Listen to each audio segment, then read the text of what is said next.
Well, you look the part, but let's see some of your moves.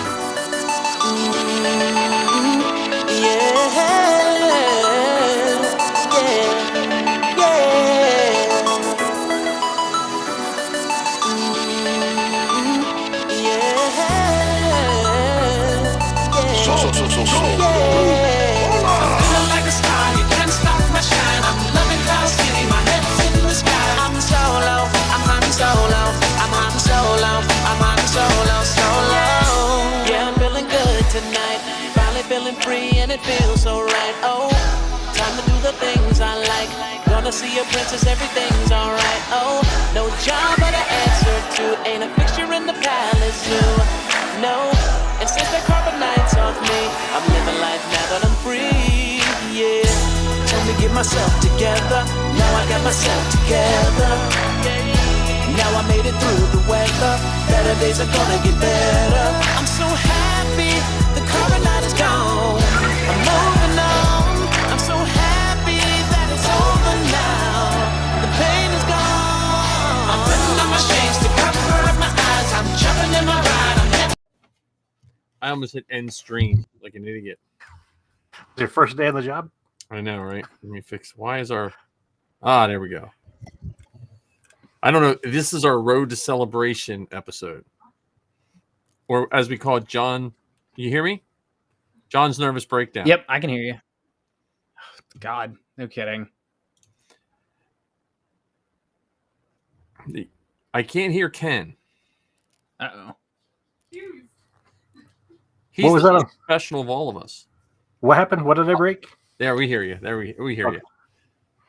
No, I was invited to Keith and Kerwin's to do a quick birthday surprise for Kerwin today. And so I was like, I was running. I couldn't. They were using StreamYard. I couldn't get StreamYard to work here, so I ran up into my office, the least Star Wars room of the house, and did it there. So He's what, 12 now? Keith is. I think no, it wasn't Keith's birthday. Keith is 10 or 11. Kerwin's my age. He's like 2 months younger than me. So I'm getting the K's all mixed up. So it's like, one more person that people are like, oh, I can't believe you're the same age. Looking at me like, grandpa. So Old man Han. that's it. I don't know. But yeah, John, it's your exciting road to celebration. John's going to be as gray as me in the next 3 weeks. I have actually plucked out more gray hairs than I'm willing to admit over the last week. So. Well, you got to stop reading Mike's emails and text messages. Oh my God. He's going to make you even more nervous. No, listen. So here's your ticket situation. Your ticket, you should just get an email with your ticket verification. Then you'll have to go. We'll go pick our tickets up Thursday. Well, hold on a second. Let's go back 6 steps because I don't think our listeners know what you're talking about. Oh, so John. So Zoe has a panel on Celebration, and John got a panel on Celebration, and I got a very late invitation. Very late invitation. That you must. It's yeah. You got a late invitation, and so you're like cutting it close. Hold on. Let's. It's not that I got a late invitation. I never got an invitation. I just got a, hey, thanks for coming. We can't wait to see you. It's like, oh, spam folder, your junk mail, any of that stuff. I have typed everything in from London to Star Wars Celebration to Read Pop to Content Team. I never got anything saying that, like, hey, we can't wait to see you. All that matters is you got that email. That's right. The email well, you know what? Matters. It's funny because they must have skipped the step with you or something because, like I had to send in and verify that I was still interested. Mm-hmm. Like I got the one email, and then we were scrambling like you were scrambling, and I got the one email. So that's great. I mean, so you're on the stage Sunday. Sunday at 12:30. Sunday at 12:30. Obviously, London time. So that means according to Big Ben, 7:30. I think 7:30 a.m. is when I will be live Eastern Standard. I'll be there. I'm putting together my equipment bag of stuff I need to take. John. So we're going to talk. I think today we'll at least talk celebration probably more than most. I don't know what our top. Did we even have a topic for today? You don't pay attention. You probably told me. And listen, okay, let's go right into our off topic. No, you told us. I know. Well, here's how my week went. It started with, I think, Sunday night. I lift the toilet seat or the toilet back to put a one of those tablets you put in the back. The thing that holds the water. It shoots out, and water's shooting out of my toilet. Right. So that's my Sunday. That's Sunday. And then Zoe also says Sunday, my car is making a scraping sound when I hit the brakes. So I was like, oh, okay, must be the screechers. I get in, it sounds like the rotor is being hit with just straight metal. So my Monday was changing brakes and fixing that. See, now this is the inflatable Falcon that we've come to know and love. Yes. Well, when I work on cars, it always invokes Star Wars. Because I always think Han Solo was able to keep the Falcon flying. I can keep my pieces of junk flying. And so that was my Monday. And then Tuesday, I had to rebuild our washing machine.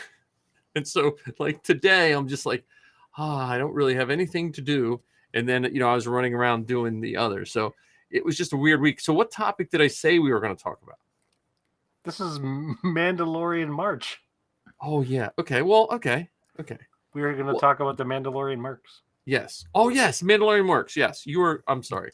Yes. So we want to talk about the mercs. But before we talk about the mercs, we should talk about John's road to celebration. Because he might not be with us long after he has a heart attack from doing all this. I know. Either that or he's going to get picked up by one of the Belgian prop builders and move to Europe. You know what? Here's my fear/hope for John. He's going to go from this 2022 was such a Star Wars year for John, even though he might not, even though Star Wars has been in your life. Like you think about it, you started a podcast 500 first, your dad's in 500 first, and you're on celebration stage. Yeah, the last 365 days have been wild. Yeah. Yeah, and you have Mike to thank or blame for all of it, or most of it, much of it. It all stems from Mike. Does it really? I don't think so. Let's come on.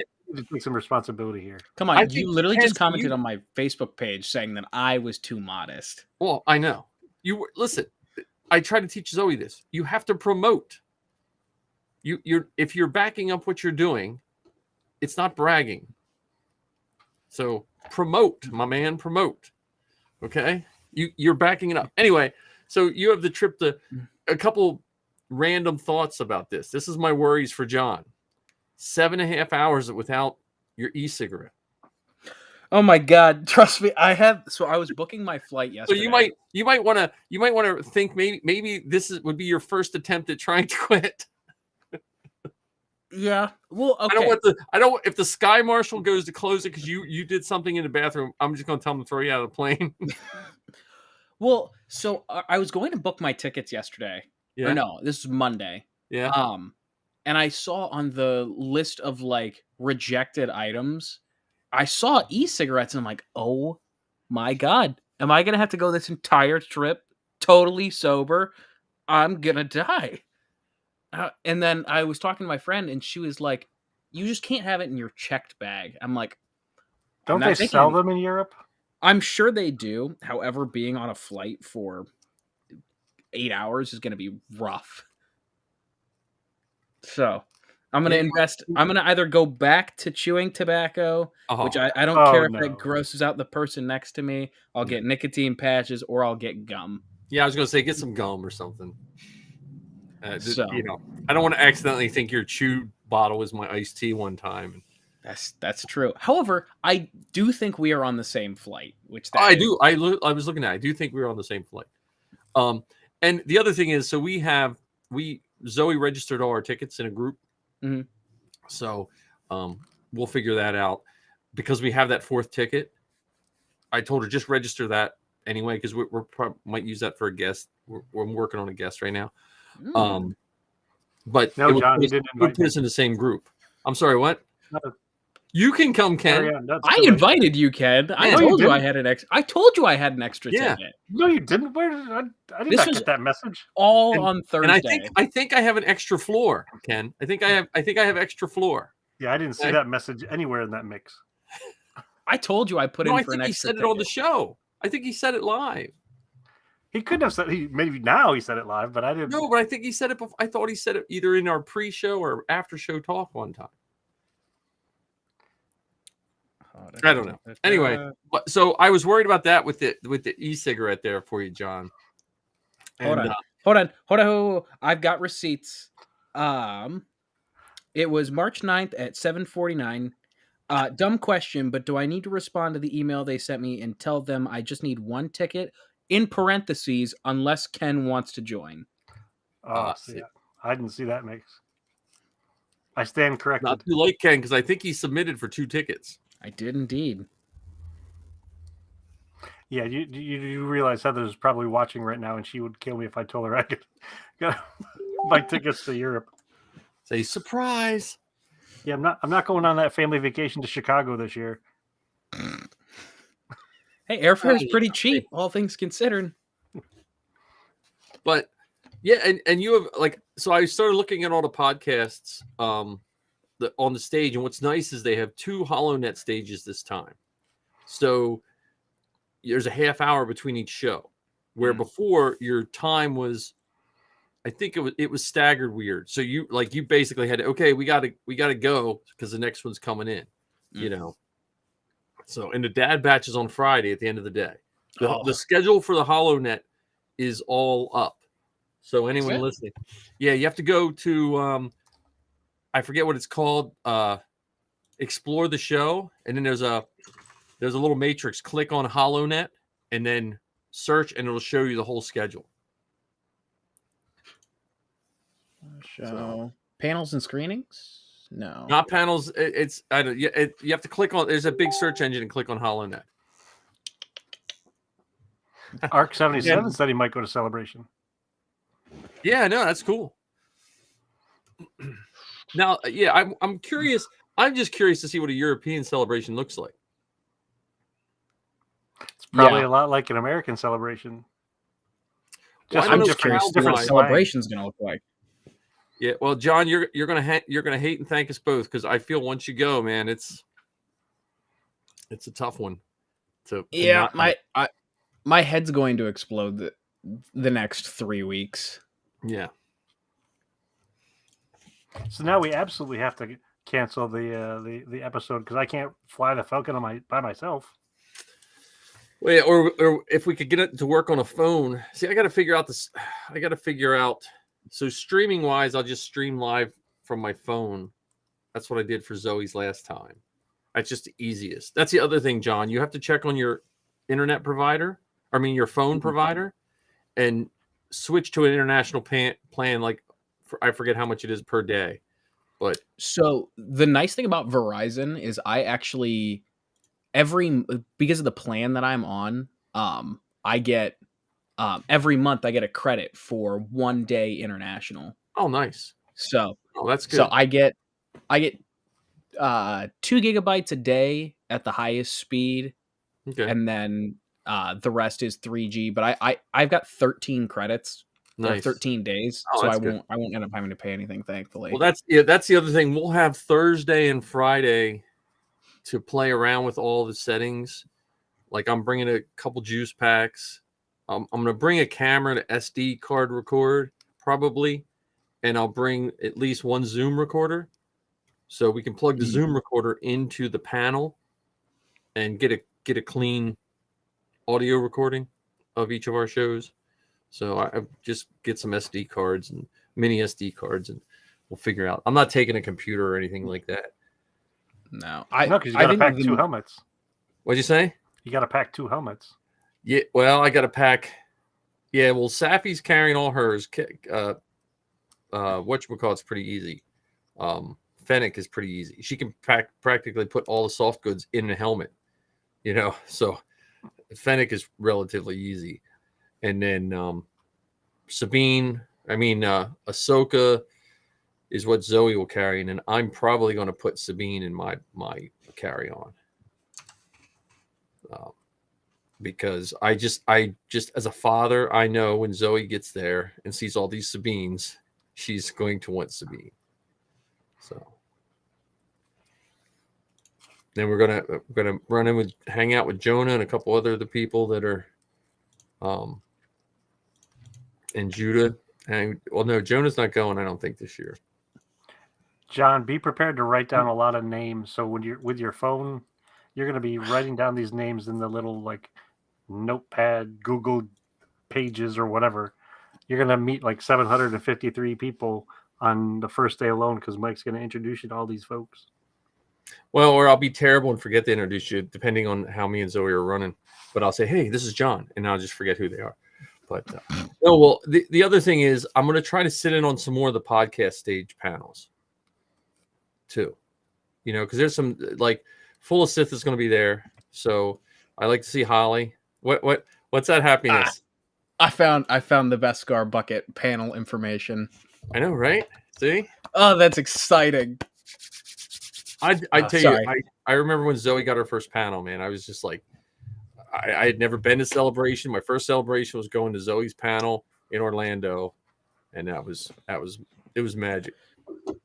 I'm glad the times line up well, where it's like, you know, we don't have to rush to one another's. Like I'll be able to go to the dad batch to Zoe, and then obviously host my own.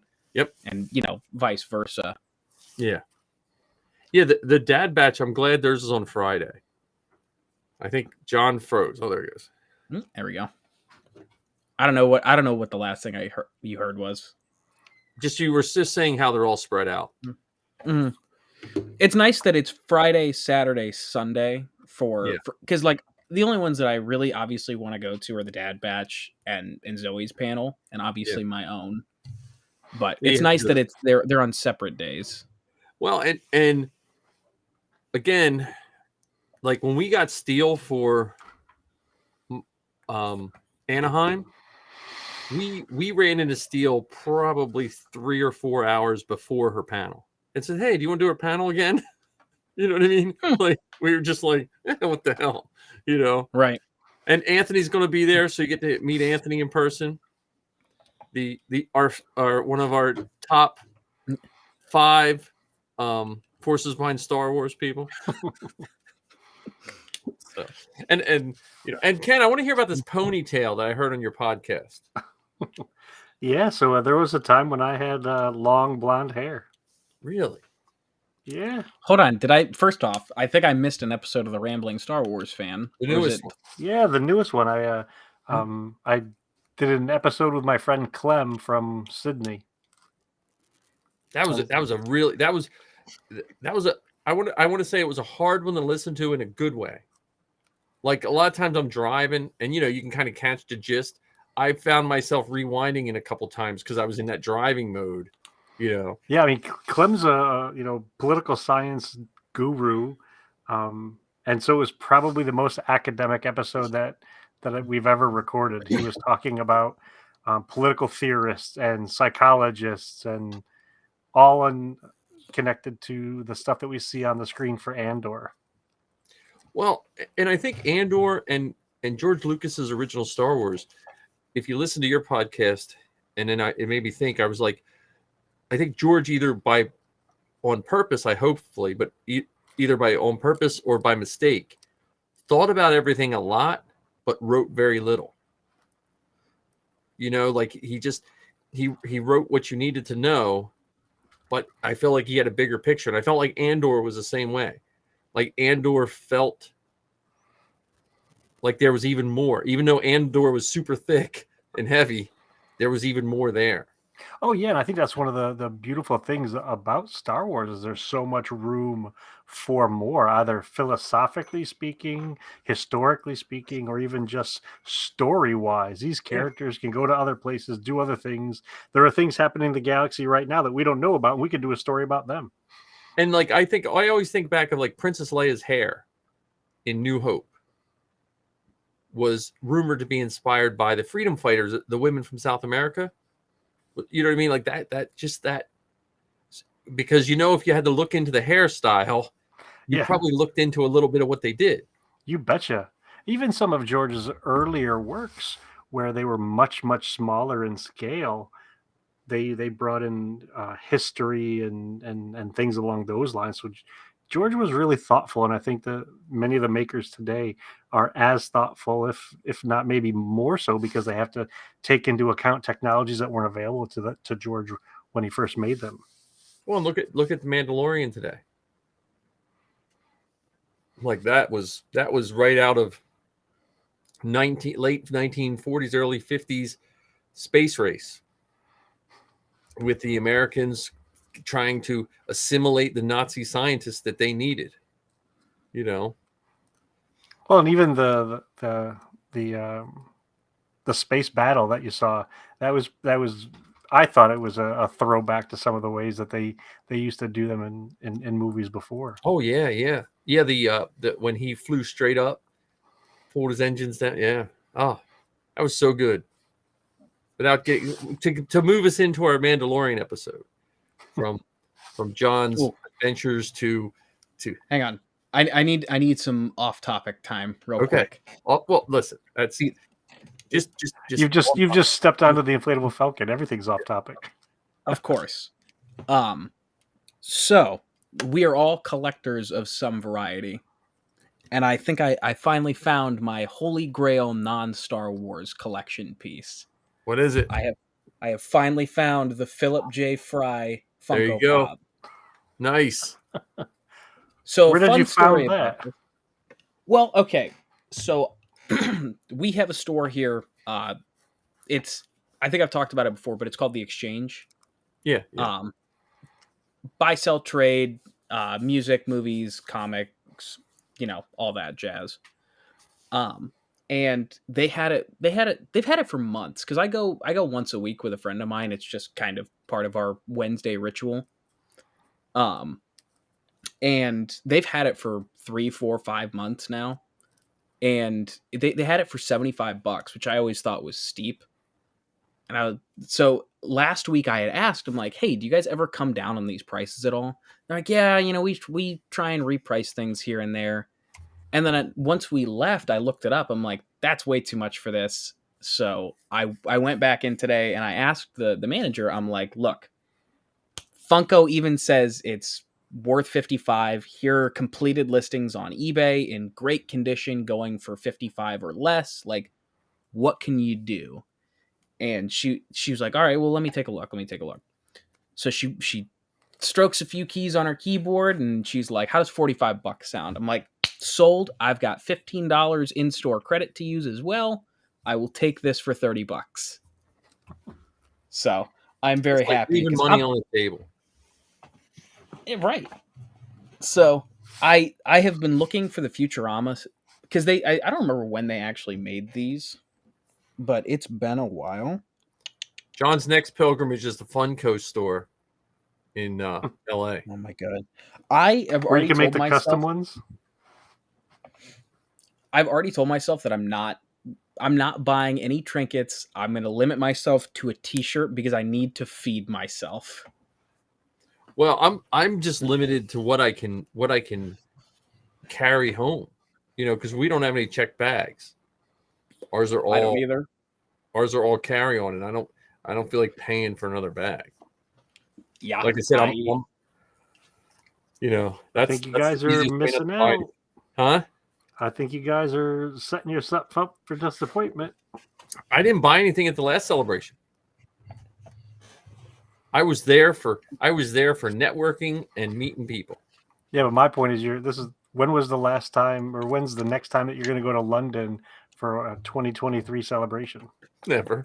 I know. Never. I'll probably buy a t-shirt, Yeah. And like there's like that art of Sabine that you showed me is really nice, but I'm like, I have a giant stack of art that I need to sell because I just don't have any more walls. I got to buy in our house with more walls. I need a 6-sided house. Yeah. But well, I'm glad you got Fry though. Maybe you should dress up as Fry. You just dress up as like when Howard took his Cylon to Celebration in Chicago. He's like walking around in a Cylon. So I did order a costume to take with me if it comes in time. The Oh yeah, you want to be part of the Which swim one? team. What'd you say, Ken? You want to be part of the Narkina 5 swim team. Yep. Is that what you ordered? I ordered the prisoner costume. Not super hopeful that it shows up in time because it was the expected ship or the expected arrival date was between the 27th and April 10th. Yeah. So I couldn't put that pressure on me. I looked at that and I was like, because I'm tempted to build one like the one guy from the Dad Batch did. Just go buy 2 of those paper paint suits at Harbor Freight, and then he just put orange tape on down the line. So, yep. Maybe yeah, if it doesn't show up, I might do that.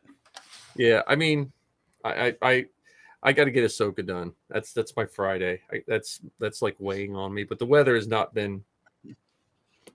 I hate painting when it's damp and cold because you just spray that one extra little and it ruins the whole thing. So, how'd your thing with Dex go? Oh, Demetrius? Yeah, I mean, Demetrius. Yeah, yeah. So I just interviewed him tonight. It was awesome. I didn't realize he'd been to the ranch and spent as much time there as he has. Yeah, Marty was at the ranch, and I just got to know those guys when they got invited out to the ranch. I was like, but we'll see. One of these days, I'll get there. And it was either it'd be in a van like in that Fanboys, or I was joking around because he has a friend who works there now at Skywalker Sound. I said, "Do you think he would pull a Han Solo and let us hide in the floorboards?" Yeah.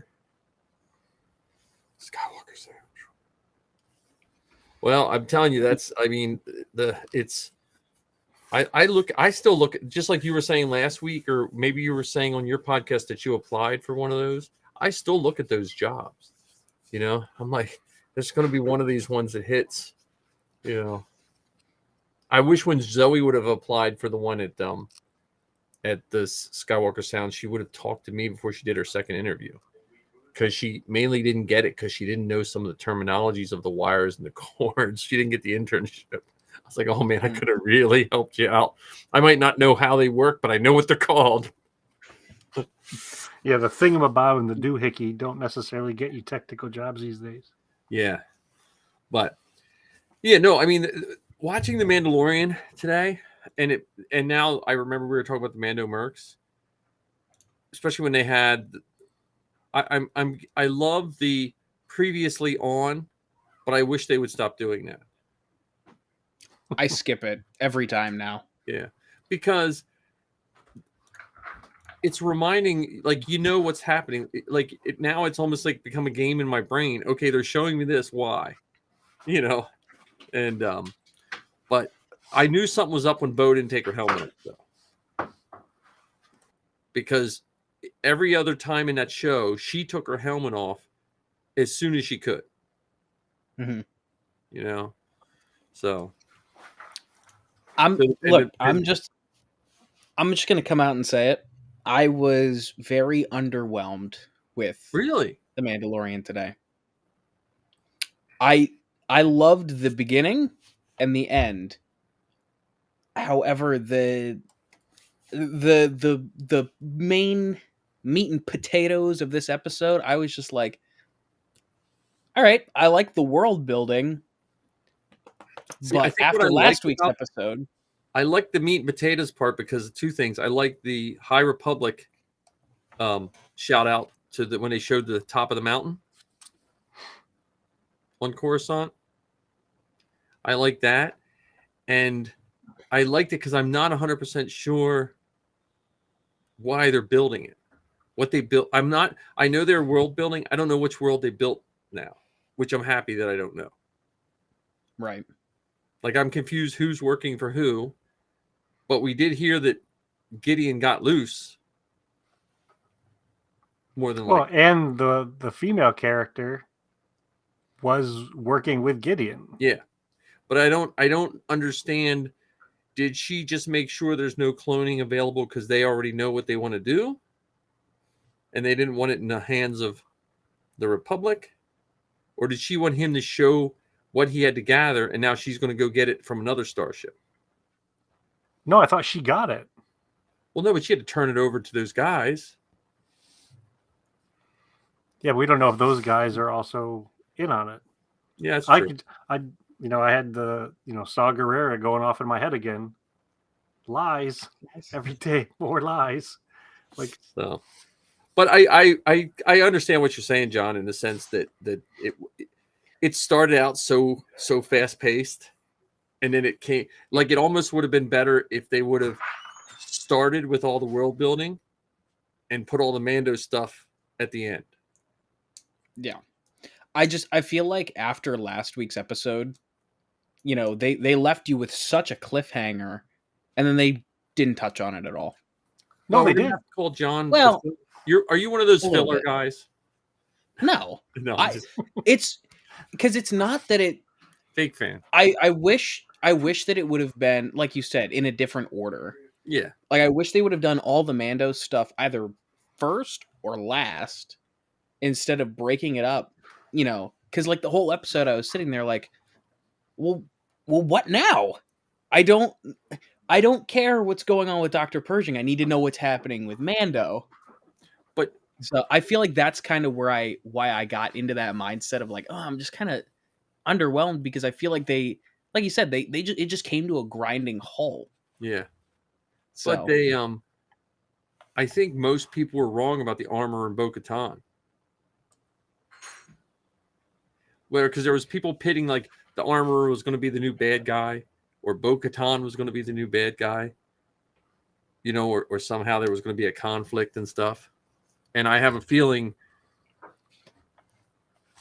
Bo-Katan was abandoned by all her people, and then she was accepted by these people just due to a simple ritual. Well, what's interesting about the acceptance, it's not an acceptance that she wants. Right. But kind of she needs, because she just lost her home. Well, needs and wants aren't necessarily the same. That's true. And all of those folks that were on her side before, they're still out there somewhere. Yeah. We don't know if they're all out there together or if they've all scattered to the wind. See, I think she was the convert in the title scene, because I think she saw the mythosaur. Like I think her seeing that mythosaur changed her whole belief system. If I could be awarded my tinfoil hat of the week, yes. My personal theory is that she saw the mythosaur dragged Din under the water and let him go. So I think she either had an epiphany of like, oh, you should be dead, but you're not. So maybe you are the right person to hold the Darksaber because you are the Mandalore. I have a different tinfoil theory. Yeah, what's that? Okay, so you mentioned that you think the mythosaur dragged him down. I don't think the mythosaur dragged him down. I think he simply fell down. She had mentioned that the seismic activity opened up because you could see in that underwater scene broken stairs. Yeah. So I think that it was meant to be a shallower set of steps before. It's not anymore, and Din simply fell.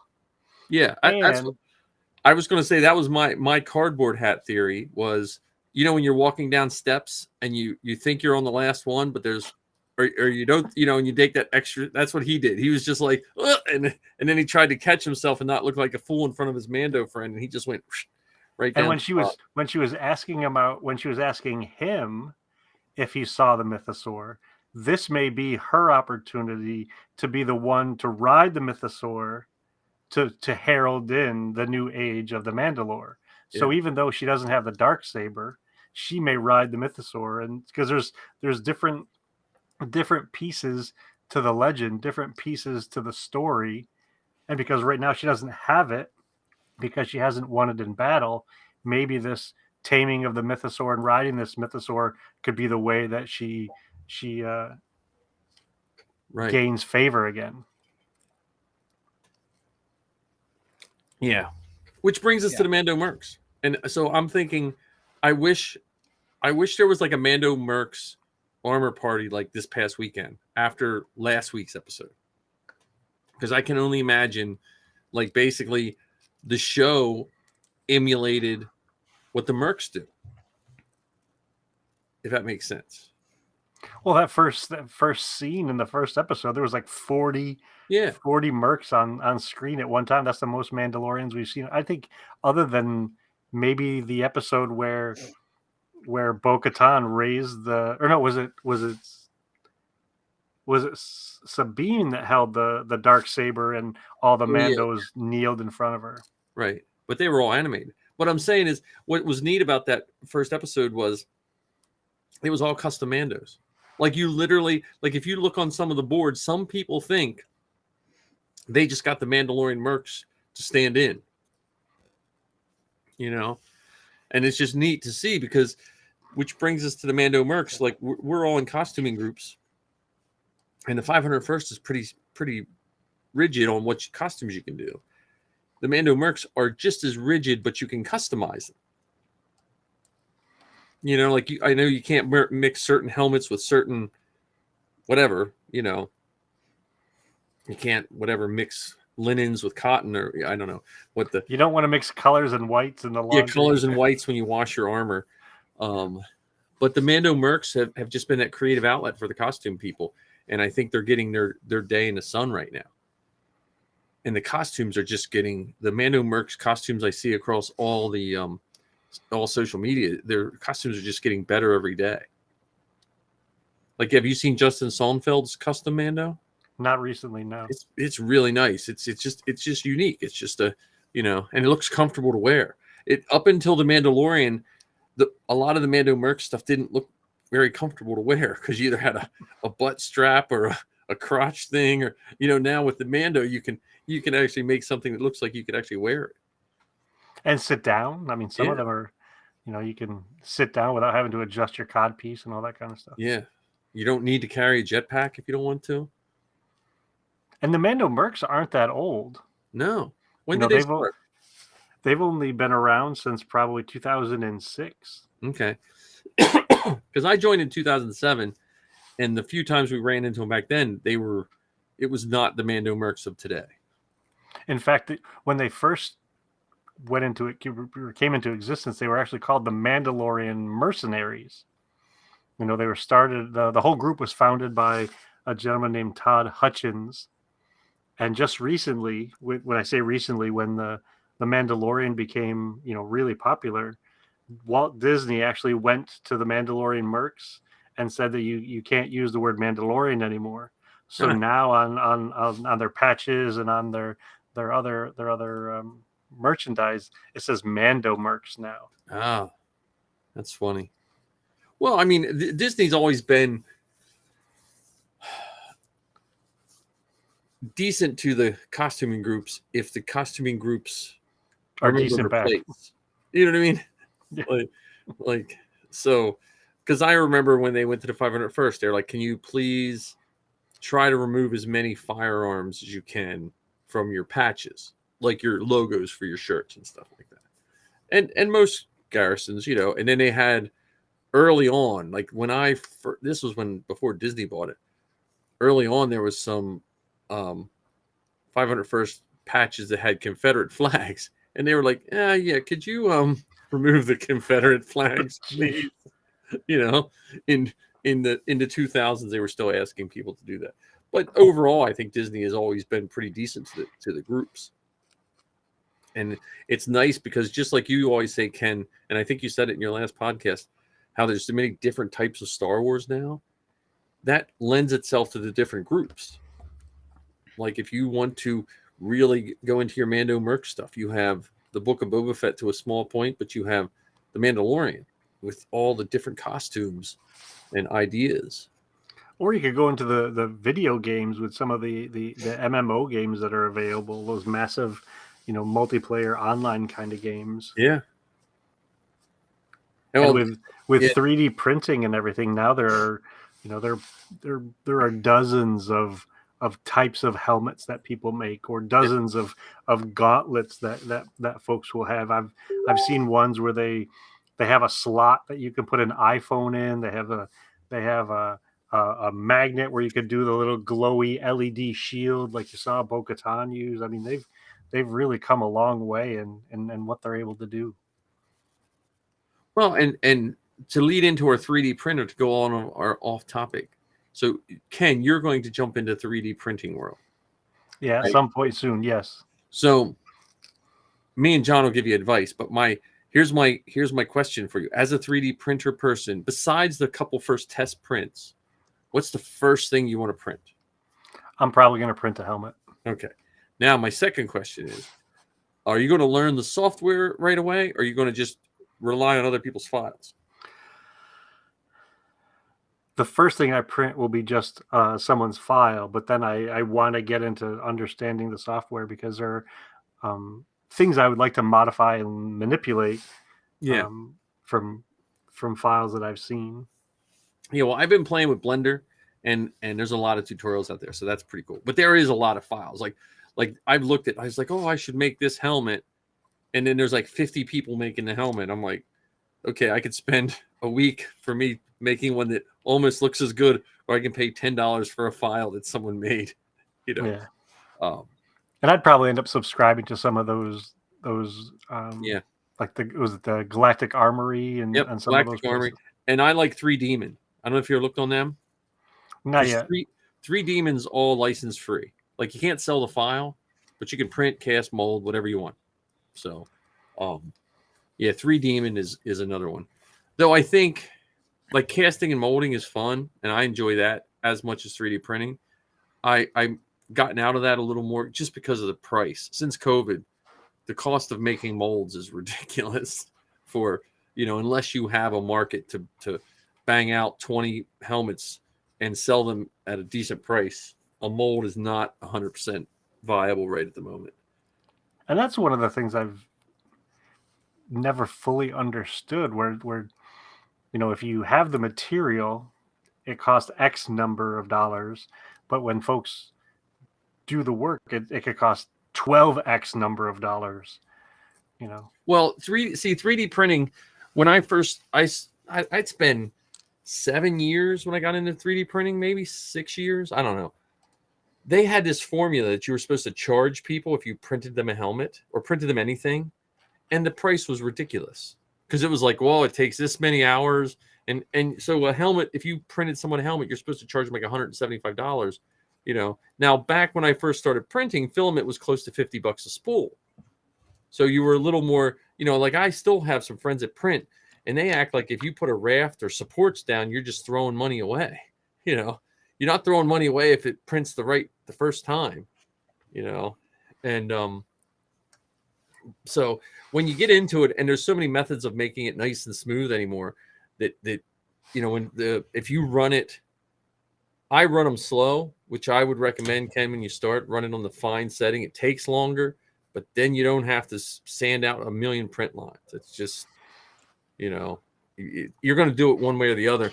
And I was trying to convey this to you on email, and anyone listening, if they're looking into printers, I would probably not go any smaller. Now, John might chime in. John's better at filling seam lines and stuff, but I wouldn't go smaller than 300 millimeter by 300 millimeter, to me personally. Because if you can always print something small on a bigger printer, but you can't print something super big on a small printer unless you like patching it up. So, And again, John might have more to say about that. I hate filling in seam lines on because they never match up. Like if your bed's a little too warm and it should match up perfectly, and it never, you know what I mean? But if you get like, I don't know what a CR10 is running. The plus side to CR10, if you buy a CR10 or a CR10 like printer, you can get 90% of the parts on Amazon. So like when my heat thing goes, like something like a fan might go, I could take the fan apart and rewire it, or for $25 I can get the whole new end on Amazon, buy it, get it the next day, and plug everything in and just keep going. That's the plus side to the CR10s. Yep. The downside to the CR10s is they're a Bowden extruder. And depending on what machine it has, it doesn't have a sensor run out and filament and all that. So that's where I like the Soval. The problem with the Soval is if you need to get a part, you almost always have to buy it from Soval. So, but the Soval, if you look at I think a Soval's $400 for a Soval 3. And I had one that went bad, and I just got a different one and got it replaced. But my one Soval ran when I was printing for the armor party and stuff. It ran for 2.5 months straight from the day it came out of the box. It just ran. And is that the one that you can print the full helmet with? Yeah, you can fit a full helmet. I think I want to say it's 400 by 400 by 500 or something like that millimeter, or 400. I don't know. It's bigger than it'll fit a whole helmet. I can fit a helmet on my CR10, but you have very little wiggle room, because the best printer, I don't care what size it is, your best printing area is about 85% of your print bed. You can print right up to the edges, and I have, but that's where you get the errors a lot of times. So but the Soval, the Soval's a direct drive, so you can run, like I can run rubber filament through it without any problem and stuff like that. And my Soval has a self-leveling sensor, and it has the run out sensor on it too. So are you planning another summer armor party after Celebration? I am. My summer's weird this year because of Celebration, and then just Zoe. I don't know what Zoe's doing, and that puts all my summer plans, because she could come in May and say, look, I'm moving in June, or she could come in May and say I'm moving in August, and that throws us off too. So I'm trying to, she's been substitute teaching with me, so that's she's making some cash. So teaching right now, I was just at a meeting. They are putting out, normally a school gets, where my wife gets, they get 21 student teachers a year, to student teach. They're expecting it 3. There's such a teacher shortage right now. In the Pennsylvania teaching colleges are putting out, the schools are giving more temporary teaching certificates than the colleges are putting out teachers in Pennsylvania right now. Holy For smokes. the first time ever. It's just such short, because I love my job, but if I look at the amount of college degrees I had, I could have probably went with a slightly more financially lucrative career, So, though anyone that wants to teach, man, give me a call. I'll gladly. I put in to accept a student teacher next year, so I'll indoctrinate others. The last student teacher I had, we wound up doing a big event at University of Delaware for him. So she had to hear about the 501st every day. So, but yeah, Ken. So when you get into 3D printing, you want to, get whatever filament you buy. I also recommend, when you get into it, Ken, find a filament that works for you. I know it works for me, and just buy that exclusively. I know some guys that go from filament to filament, and you can have a good printer with shitty filament and it not work. Just like you can have a shitty printer with good filament. You know what I mean? Like, you find something that works for you and you get it all dialed in, and just what works for me might not work for John, and what works for John might not work for Marty. You have to because of the environment. There's so many factors, and depending on what group you go in. So when I got into 3D printing, I'm a believer in, if something's wrong, it's almost always the simplest solution. That's just how I always look at things when I look at cars. So when my printer wouldn't print, if you talk to some guys, they'll be like, okay, well, you need to replace the motherboard, and you need to buy this and this, and they'll tell you 7 things to buy. And then you don't know what the problem was. You just hung a bunch of parts on it, and then it works. But then next time something goes haywire, you don't know what it is. So mine is okay, it's not working. What's the simplest thing I can do to fix it? And then if that doesn't work, then what's the second simplest? And it almost always, my CR10 on paper should not work. I have nothing added to it. I don't even have a glass bed on it. I have the print bed stuck to the metal plate. on the CR10. You know, I have no sensors, nothing, and it works. And it's by far it works the most consistently of all my printers. You know, so it's just one of those things where you just kind of have to. And there's days, and John probably knows this, when it's not working, you just can't work on it. You're just be like, okay, I'm gonna wait for 2 days till I'm not mental about it, and then I will sit down and just change. So- I change my nozzle. Like 90% of the time, it's change your nozzle and when I make that decision to get one, I'm gonna have you guys do a sleepover and help me set it up and all that stuff. I know you're no sound, John. Come on, you're a professional broadcaster now. Live on the podcast stage, John from the Beskar Bucket. He's the mime from the. We can't hear you, John. Can you hear me now? Yeah, Yes. now we got you. Yeah, no, it's not 90% of the time. It's a nozzle issue, and you leave it and you come back to it. It's 90% of the time you say, all right, I'm not dealing with this right now. You come back to it 2 days later, and the problem is magically gone. Yep. Yeah. It's. I think what hurt a lot of people with 3D printing was they thought it was like a paper printer. You know, you put a piece of paper in, you hit print, and it prints your resume. It's not like, imagine if it was a paper printer, you would have to align every letter before you print it, make sure every piece of paper is the same thickness, and you know, and it's just you know, and it's getting better. I mean, the price is so much cheaper, you know.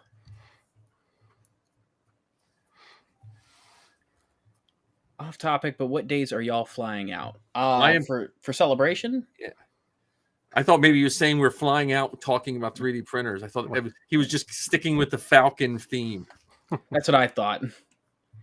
Wednesday. Yep. I'm flying out Wednesday. Yeah, I'm flying out Wednesday evening. And we're going to meet in South Carolina because that's the fastest way to get to England. Yep. Yeah, when you said you were landing and taking the subway, I was like, I can either try and time it up to get to a closer airport with more stops and just be there and just meet you somewhere. But I was like, wait, or I can try and find the same flight, land at the same time at the same airport. And then I would be really scared if you guys were on the same flight and landed at different times. That would be freaky. Yeah. Yeah, my parents are real up in arms about like, oh my God, you're flying alone. You're flying, you're going to another. My dad's not worried that I'm going to another country alone. Yeah. He's worried that I'm flying alone. Yeah. Well, So- I stuck Zoe. I think Zoe was in high school when I just stuck her on a plane I was like, have fun when you go visit with Lizzie. So, Yeah. Well, My nobody first- in our family has flown in at least 23 years. Well, no, my mother has. That's right. it's not as scary as you think, but it is. It's not nearly as luxurious as you think either. Like you're just, I think that Gone are the days where everybody wears suit coats. Yeah. I mean, I'm just hoping that I'm extremely tired that day, and when I get on that plane, I fall asleep. Yep. That's kind of what I'm hoping too, because I'm flying out of Cleveland at 7:45. Yeah. It's We're flying out of Baltimore, I think at 8 something. Jeez. Evening flights though, that's just like, it's kind of backwards from how everyone usually complains about it, but yeah, I mean it's I'm excited. I mean, I'm excited to see London, but again, when Safi, she's like a needs 8 hours sleep kind of person. Me and Zoe are just like, okay, if you're one of those people that have to eat at certain times of the day, you're going to get extremely annoyed with me and Zoe.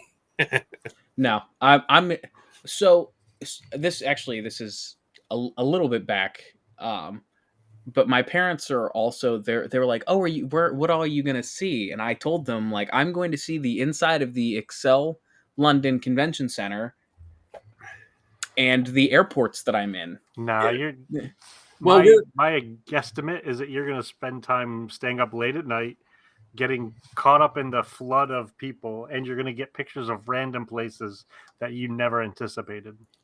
Well, and True. we're like it's like a 10 to 15 minute walk from our hotel right down the street to the whatever center. whatever it's called. Because I went on Google Street View and walked it. Just so it's not a rough walk. So and we're all traveling light, so that's also a plus. Yeah. Well, and that's what I got to think of. I got to get some kind of shoulder bag or something like that to carry all the sound equipment. And I already had one person ask me if I can pick something up for them. So I was like, well, I was like, okay. He's a friend of mine. I was like, yeah, sure. But it's a poster. I said, but it has to be in a tube. I said, I can't take anything that I have to worry about it being crushed. Mm-hmm. If you pay for it and they're waiting for me in a tube, I will take it if it fits in my bag. If it won't fit in my bag, I can't do it. Right. Yeah, I have plenty of people who are like, oh my God, how are you going to bring home all this stuff? It's like, well, I'm not going to bring home anything that will be destroyed in a backpack on a plane. Yeah. So, worst case, I'll just leave some clothes. I'm like, I don't like the Irish. There's an Irish podcast after Zoe's, which I might listen to. Oh, the other thing is, John, if you have merch from your garrison, if you can get some clean, brand new shirts, you can trade them for other garrisons. Marty always takes merch from Karita and trades it with the Belgians because they have some cool shirts.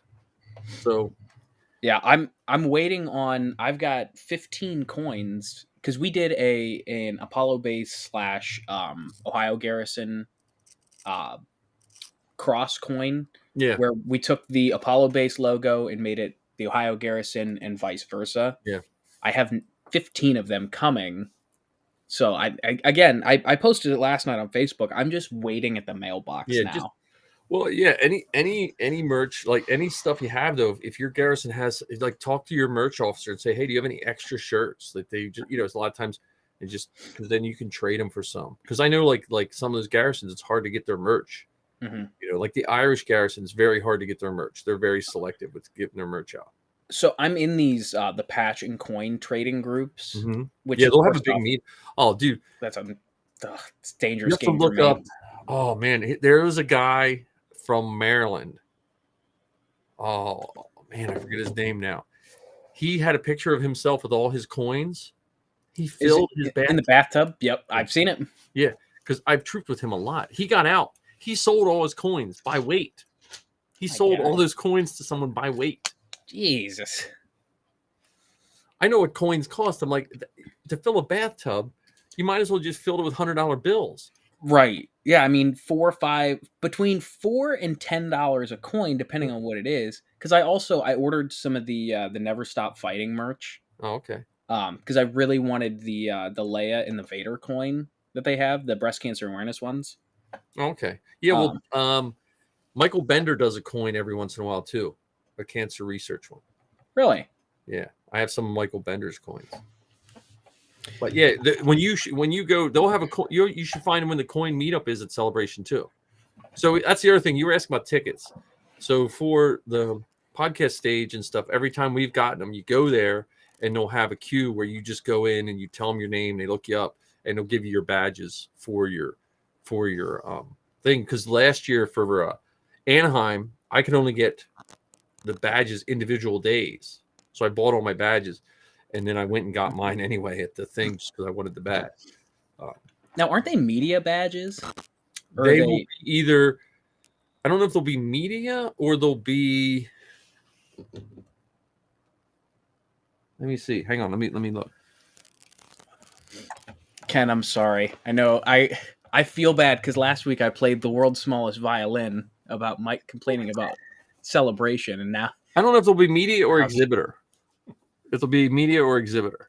Right, but they're just the thing is like, oh, it's not like a standard like admission badge. No, it'll be a different badge. But like, you'll stand out. One year Zoe was supposed to give media, but the exhibitor was Lando, and they couldn't find her media badge, so we'll just take the exhibitor. And then later on at Chicago, we couldn't get into 2 of the events because she didn't have a media badge.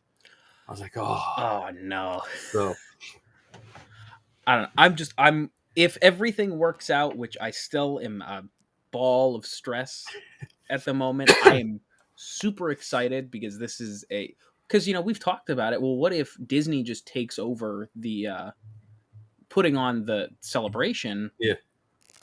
And they could not do the HoloNet stage. So I think if Disney does it, it won't be a direct Disney. It'll be another company or a sub company of Disney. Mm-hmm. Well, who does D23? See, I don't know. I don't know if Reed Pop does D23 or if Disney does it, but I don't think at the front end we'll see anything different. Personally, that's what I think.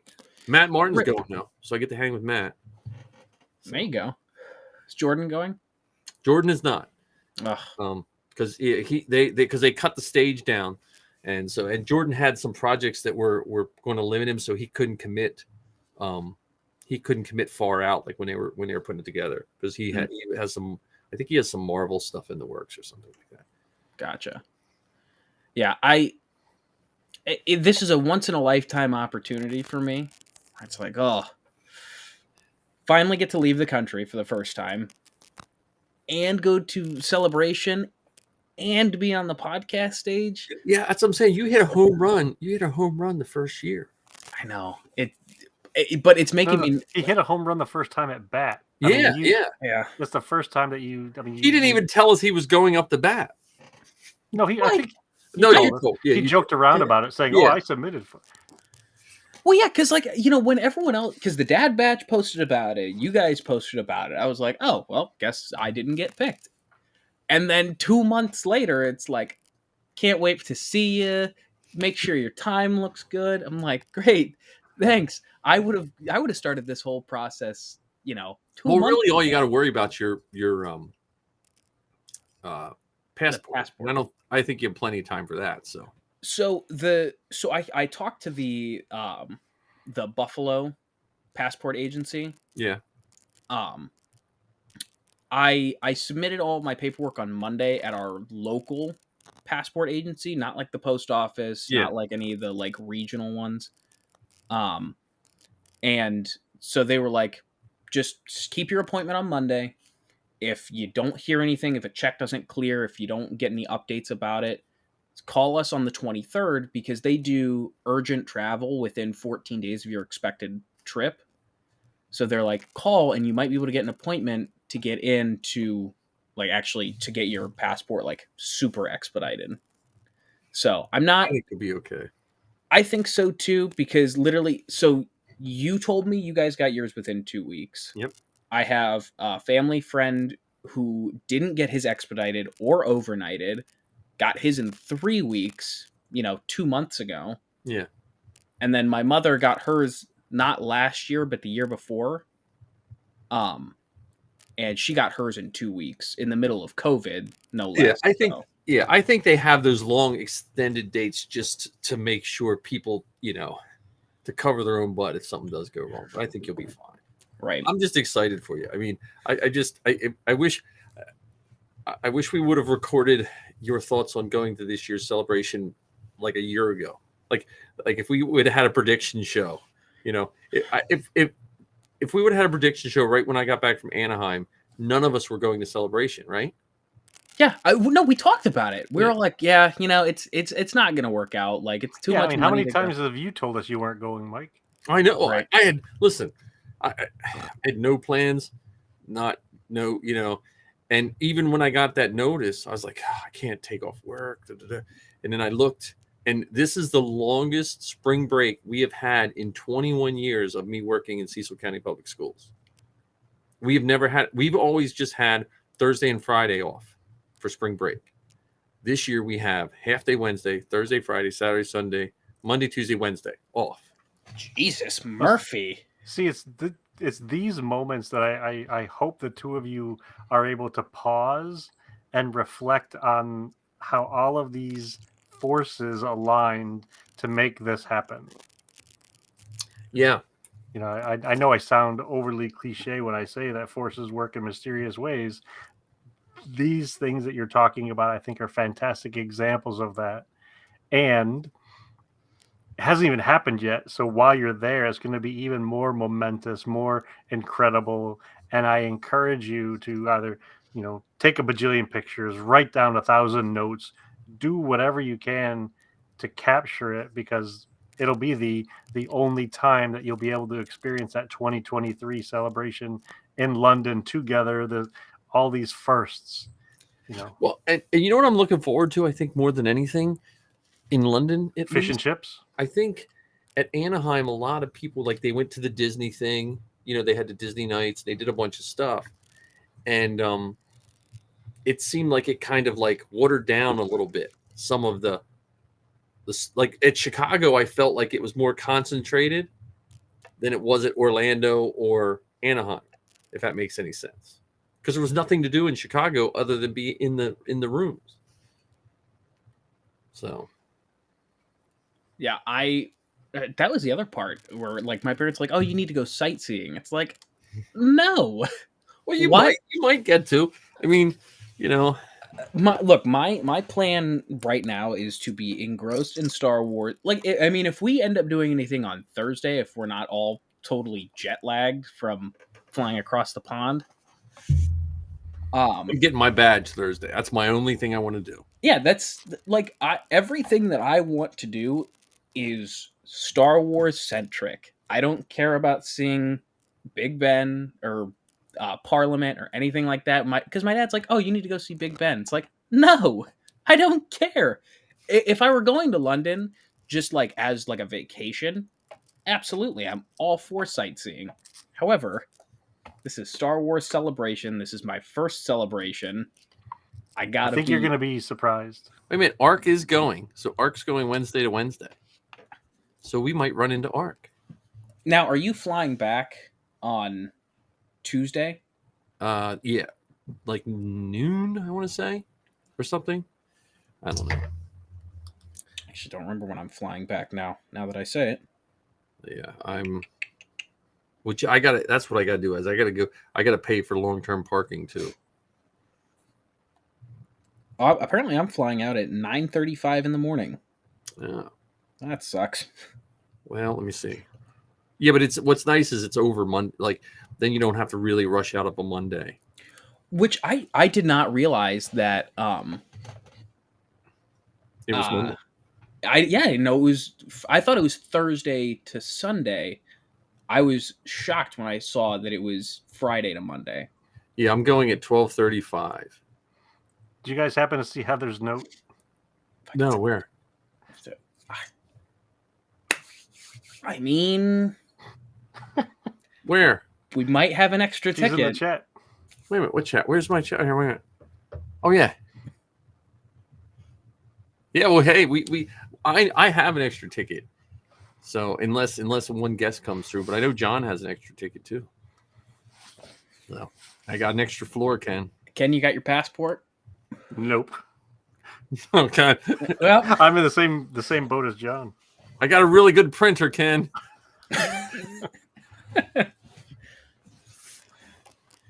Oh. Yeah, it's surreal seeing it like on the website. Just knowing, because like when I applied, I was like, I started this not even a full 12 months ago. Oh, hey, Anthony's going. Yeah, well, you know, John, I bet you I'd like to see your dad showing his friends. Oh my God, he's gonna lose his mind. You know, he's probably already. Yeah, that's my son. You know what I mean? I'm just saying, from being one dad to another, you know. Well, the funny thing is so when I got the email on Thursday, I was hanging out with a friend of mine here, and my mom and my sister had just gotten back from getting lunch, and my dad was coming up the stairs after getting off work, and I'm sitting there freaking out like, well, this sucks. Why didn't they tell me 2 months ago? I would have actually planned all this, you know, because my mind immediately went to, well, I guess it's glad to know they accepted me, but I'm not going to be able to go. And my whole family and my one of my closest friends, they're all sitting there like, what do you mean? Just go. So they all ponied up and talked me into it within a matter of 10 minutes. So nice. Yeah, I don't have any picture ops, Anthony. But yeah, well, the dark side of me was thinking, well, let's see if something happens and John doesn't go, that just means there's going to be 2 spots for stores, Keith Curl. Yeah, I'll just throw the. You're like, yeah, I'll definitely be there, and then just have Zoe put on a second panel. So, which hey, it's still a possibility. Now, listen, it isn't. You'll be fine. You'll be as long as you don't have a heart attack. You'll be fine. It's that, get yourself some Nicorette gum. That's look, I psyched myself into it, and I paid the $70 for the flight protection. Yeah, I did that. I didn't want to, but I was just like, yeah, I better, Yeah. Yeah, Anthony, we're getting there Thursday, and we'll be leaving Tuesday morning. But I'm curious to see the Mando Mercs in England, because I know, like, and maybe you know more about this, Ken, since you're a Mando Merc.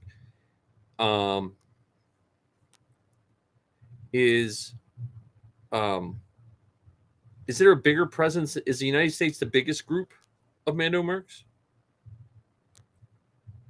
Do we still have Ken? Is Ken frozen, or is he just standing perfectly still? I think we might have lost Ken. Ken is. I thought he was just like thinking. That's what I thought too. Like, none of us move enough. I'm so self-conscious of talking with my hands. That's why I have my camera off my hands. I talk with my hands all the time. It's the Italian. It's the Sicilian in me. Yeah, well, the Sicilian Italian. Not many people know the difference. Well, I don't know. You tell my Sicilian relatives that, they get a little angry.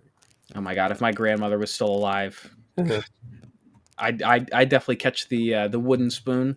Yeah. We had to pick her. Well, well, that's a nurse. Yeah, Ken's either thinking or he's frozen. I'm gonna guess he's frozen, but yeah, I'm wondering what the Mando Merc's presence is in England. Yeah, and I know. Oh, is that Ken there? Is that Ken? Let me see. He's got to restart. That's not me having computer problems. And if you're taking costumes with blasters, you have to have orange tips on them. So again, I might just print a second set of blasters for Zoe Sabine and paint the whole front end orange, and just leave I'll take them, assemble them there, and then just leave them. Like, give them to someone. Hey, here, you want some blasters? Yeah. Yeah, I am. I'm nervous and incredibly excited. Yeah. Yeah, it should be fun. I mean, I'm nervous of just going to London. I mean, just I have never flown. I have never been out of the country, and I've never been to Celebration. Yeah, so it's just a nice little pot of first. You know what I feel bad though is when you come back, it's mildly traumatizing to come back. Yeah. Like when we came back from Anaheim, I was just like, oh man, because I was dead tired. Like I was barely coherent, but I was like, oh, that's a shame. Yeah. Well, God, unfortunately, Ken's not here, but well, he's here with us in spirit. He was talking about, the Force works in mysterious ways. What a bittersweet way to getting laid off. I mean, if I was still working, there's no way I was going to be able to take 6 days off. That's true. So no, and I think too, if you look at things that way, it all becomes being prepared or being able to act on when things happen in life, and if you're rigid trees break, things that bend, you take, make lemonade out of lemons or whatever, all those sayings, stuff like that is the stuff that it makes things good. So, but yeah, it'll be cool to hang with Anthony too. Oh yeah, Anthony, did you see all? I don't know if Anthony's still on, but they have all the podcast panels. So I would recommend everyone listening to. He got laid off. Anthony, you need any? Anthony, maybe you pick up a job out there, John. You're going to go there, and someone's going to offer you a good job, and you won't even come home. Well, that's what my parents said. They were like, "Hey, someone can notice you while you're there." Yeah. So honestly, my biggest fear about, totally separate from, going there, getting there, what have you, is either my panel's going to be empty or it's going to be packed and I'm just going to wither. Well, I'm trying to think. The podcast stage panels, like certain ones are going to be packed, but even Zoe's first panel, because the rooms are always bigger than what they think. I think her first panel had 60 people in Orlando. The panel in, I think the panel it had probably close to 60 in Chicago. And I think in Anaheim, she probably had 20 some. Just, That's still more than the average listeners per episode that I get. Yeah, but it's so what I did. They weren't as receptive in Anaheim, the podcasters from the podcast stage. But what I'll probably do this weekend is I'll try to reach out to all the podcasts that are in the podcast stage. And we did this in Chicago, and I just got everyone to make a bumper. Just, hey, make a bumper. Let's just promote everyone's show. And if you're not going to a big panel, just even if you just want to sit down and you don't really care if you listen, just support the other podcasters. So, this is gonna be interesting for sure. But again, you don't look at the audience who are sitting there as too much or too little. You just do what you do. I mean, someone read what you sent them and picked your panel. True. And it's still not too late to get guests. If you talk to some of your people that are going, I mean, for all you talk to someone and say, hey, look, I'm doing this panel. Like we picked up Steele at Anaheim hours before Zoe did her panel, and because it was just going to be her and Axel. And then we saw Steele and like, hey, you did Chicago. He's like, oh yeah, I'll jump in, and he would have done it this time, but he's not going. So. Right. Yeah. My thing is like, I'm juggling a few different topics that I could potentially do. However, that is also intertwined with like, okay, well, if I want to do this, I should probably ask X, but if I want to do this, I should ask Y. Have them both. So, true. See, you're lucky because your panel is on what, Sunday? Sunday at 12:30. And again, just like I said in the chat before, you please don't listen to any of my advice. I just like giving it, but you also have the potential of giving a perspective of never being in a celebration before. Right. And sometimes that's neat to hear because there's a lot of people that have never gone. I'd never gone until Orlando, and I never knew I really wanted to go. I always saw it, but I was like, it just seems like too much money, too much travel. I'm not besides my Star Wars travel, I'm not a big travel guy. So. Yeah. See, I like road trips without destinations. So I just like my house. I worked too hard and too many years I had a crappy house my entire life, and I was like, I just like my stuff, and and which is not a good way to be, but so I don't know. Travel.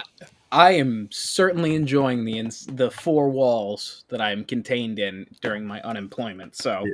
Well, again, like you said, it's perfect timing, and it might change your perspective on where you live for jobs, and like there's Lucasfilm jobs in London. That's true. I need a work visa for that. If you get to the point where you're worrying about that, you'll be fine. Yeah. Yeah. I can't believe, I applied as a joke, and for negating everything else of, not knowing until 6 days ago, it's just baffling to think like, oh, here we are. Yeah. Oh yeah. It's there's Ken. Ken is back. Can we hear Ken? Let's see what happens now. There we go. So Ken, before you got cut off, And we were talking about your saying how the Force lines up in mysterious ways, which is good. That's a good, I think you're right. Because I think I think Star Wars, at least in my life, I've had those super low points where you thought, like when I remember when I closed my store, so I was unemployed, but I was unemployed with no work history because I owned the business, and the Star Wars is what got me through. Did Ken freeze again? Oh no, there you go. I hope not. You did, but then I think we need a Patreon page just to upgrade all of our equipment. I think so. Something, or a GoFundMe. Just But I'm curious, Ken. What I was saying was, I wonder what the presence of the Mando mercs are in England compared to the United States. Like, is a large percentage of the Mando mercs in the United States, I would assume? Yeah, there's 50 chapters around the world with about 1,200 or so members. There's probably a little bit more than that now, but that's rough estimate. So they're about 10% the size, around 10% the size of the 501st. Because I think the 501st is floating around almost 14,000 people, if I remember correctly. I'll be right back, guys. Okay. So they're about 10% the size, you think? Yeah, I mean, and the mercs haven't been around as long as the 501st, right? 501st has been around for quite some time. 25 years? Yeah, so you're talking, at least a decade more than the mercs have. Right. Well, the mercs are tougher. Like, it's tougher to create your own look in some ways, don't you think? Oh, goodness, yeah. Especially like you were saying earlier, that because of the way that the CRLs are, you can't have this helmet with this type of armor. You can't have this armor with this gauntlet, or right. Even to the point of how some folks want to wear like a sleeveless duster or a sleeveless, whatever, to look like a cowboy. And you can't. There are a lot more rules to a custom kit than you would imagine. Right, which pays off at the end. Because again, the first couple, and this is why they always talk about first impressions, or don't judge a book by its cover and all that crap. If I went by my first judgment of Mando mercs, I would have never even thought about them ever again. Because the first one I saw was terrible, but it was just what it was. It was, they had the material they had, but when you're sitting in a vacuum formed TK kit that has been using the same technology since 1977, and you can buy a vacuum formed TK kit for back then $750 or $800, the Mando mercs had nothing like that. They were taking. Yeah. And what's even more amazing now is there are folks who will sell. They'll make their kit, they'll make their costume or whatever, and then they'll work on another one and they'll sell that first one.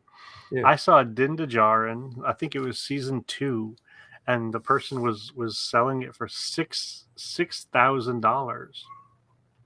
Oh yeah, I see that with Vader's, and I see that with I watch Chewbacca's because Marty makes Chewbacca's, and what people sell a Chewbacca for is ridiculous. Vader's are the same way.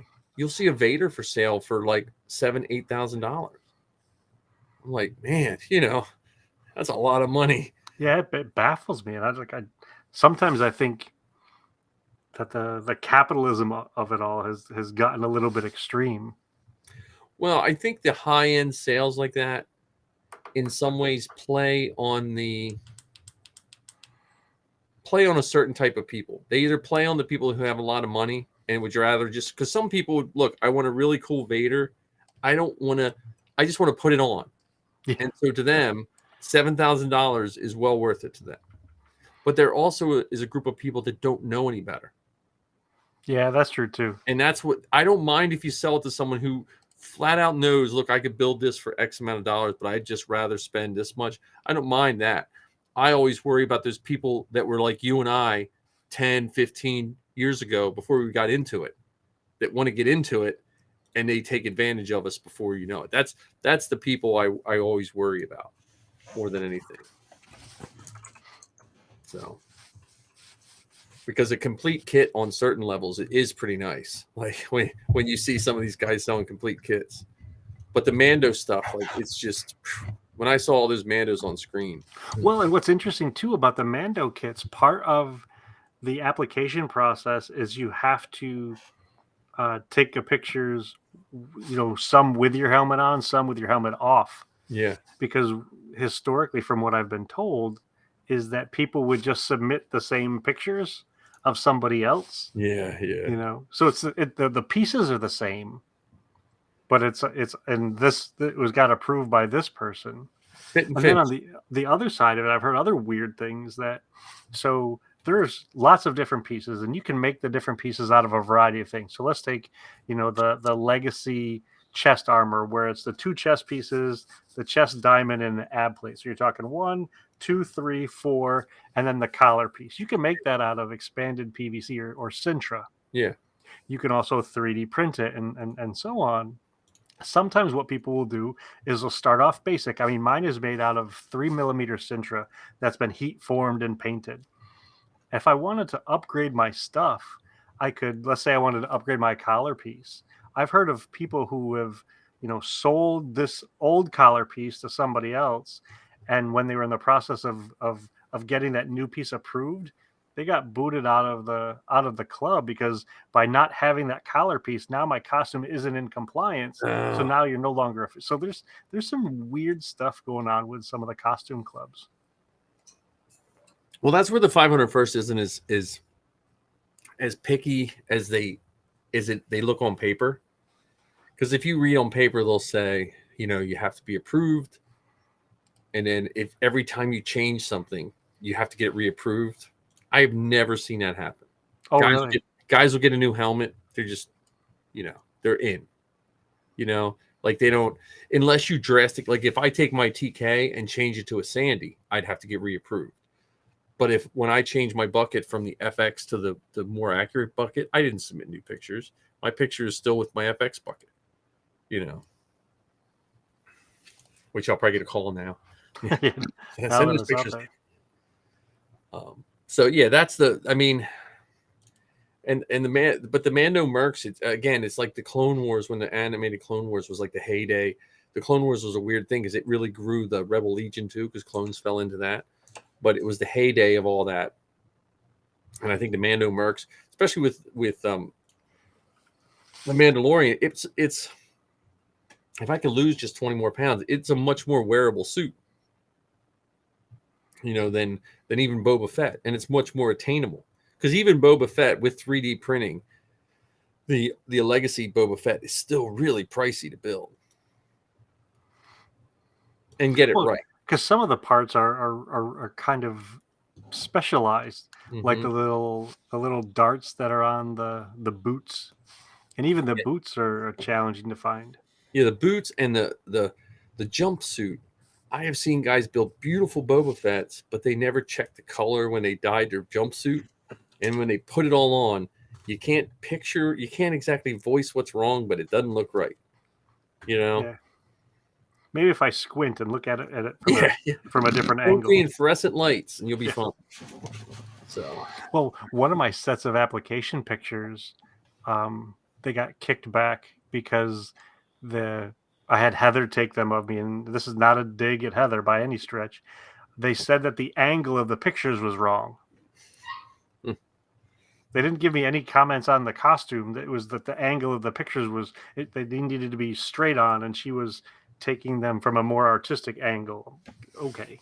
Well, that's what. Yeah, now our new CO doesn't seem to be this worried about that stuff, but we used to have guys that we could kick back for something that literally you knew it was just they were wearing something a little off, like their hand plates weren't all the way slid on, like literally it was perfect, but they didn't have their hand plates all the way down or something like that.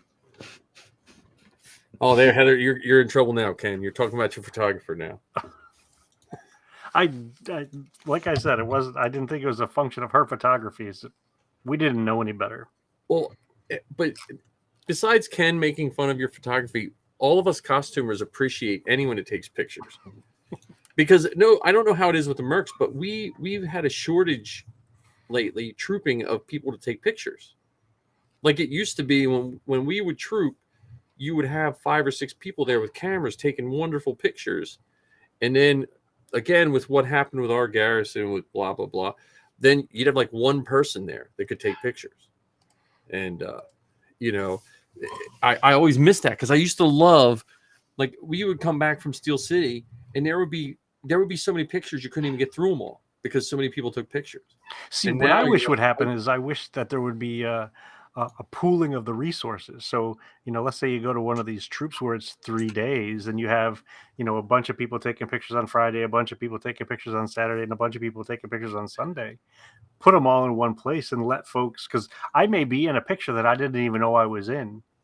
And that person may not even know me, so they may not offer it. But if we pool those resources, that's where I think like QR codes and all these other things, all the costuming groups need something that you can say to someone, hey, look, if you're taking pictures, tag it in this, you know, or have something to let people know, you know, what the, because with hashtags and everything else, it's just neat to see. Like you said, you get all these, I've had cool pictures taken with me I've never seen before, you know. The best picture, one of the best pictures that came back to me, it's a sad story, but one of the best pictures, we did one of the movies. I think it was, I want to say it was episode 7, maybe. It was at Penn Cinema, and they had never heard of the 501st. So I called them up, and I said, well, when's your last showing, I think it was, or something like that? And he told us, I said, can we come in costume? I said, we'll pay for our tickets. We just like to come in costume. So I got, from the 501st, I got like 10 people. We all showed up. Now they give us free tickets. We didn't ask for them, but they give us free tickets.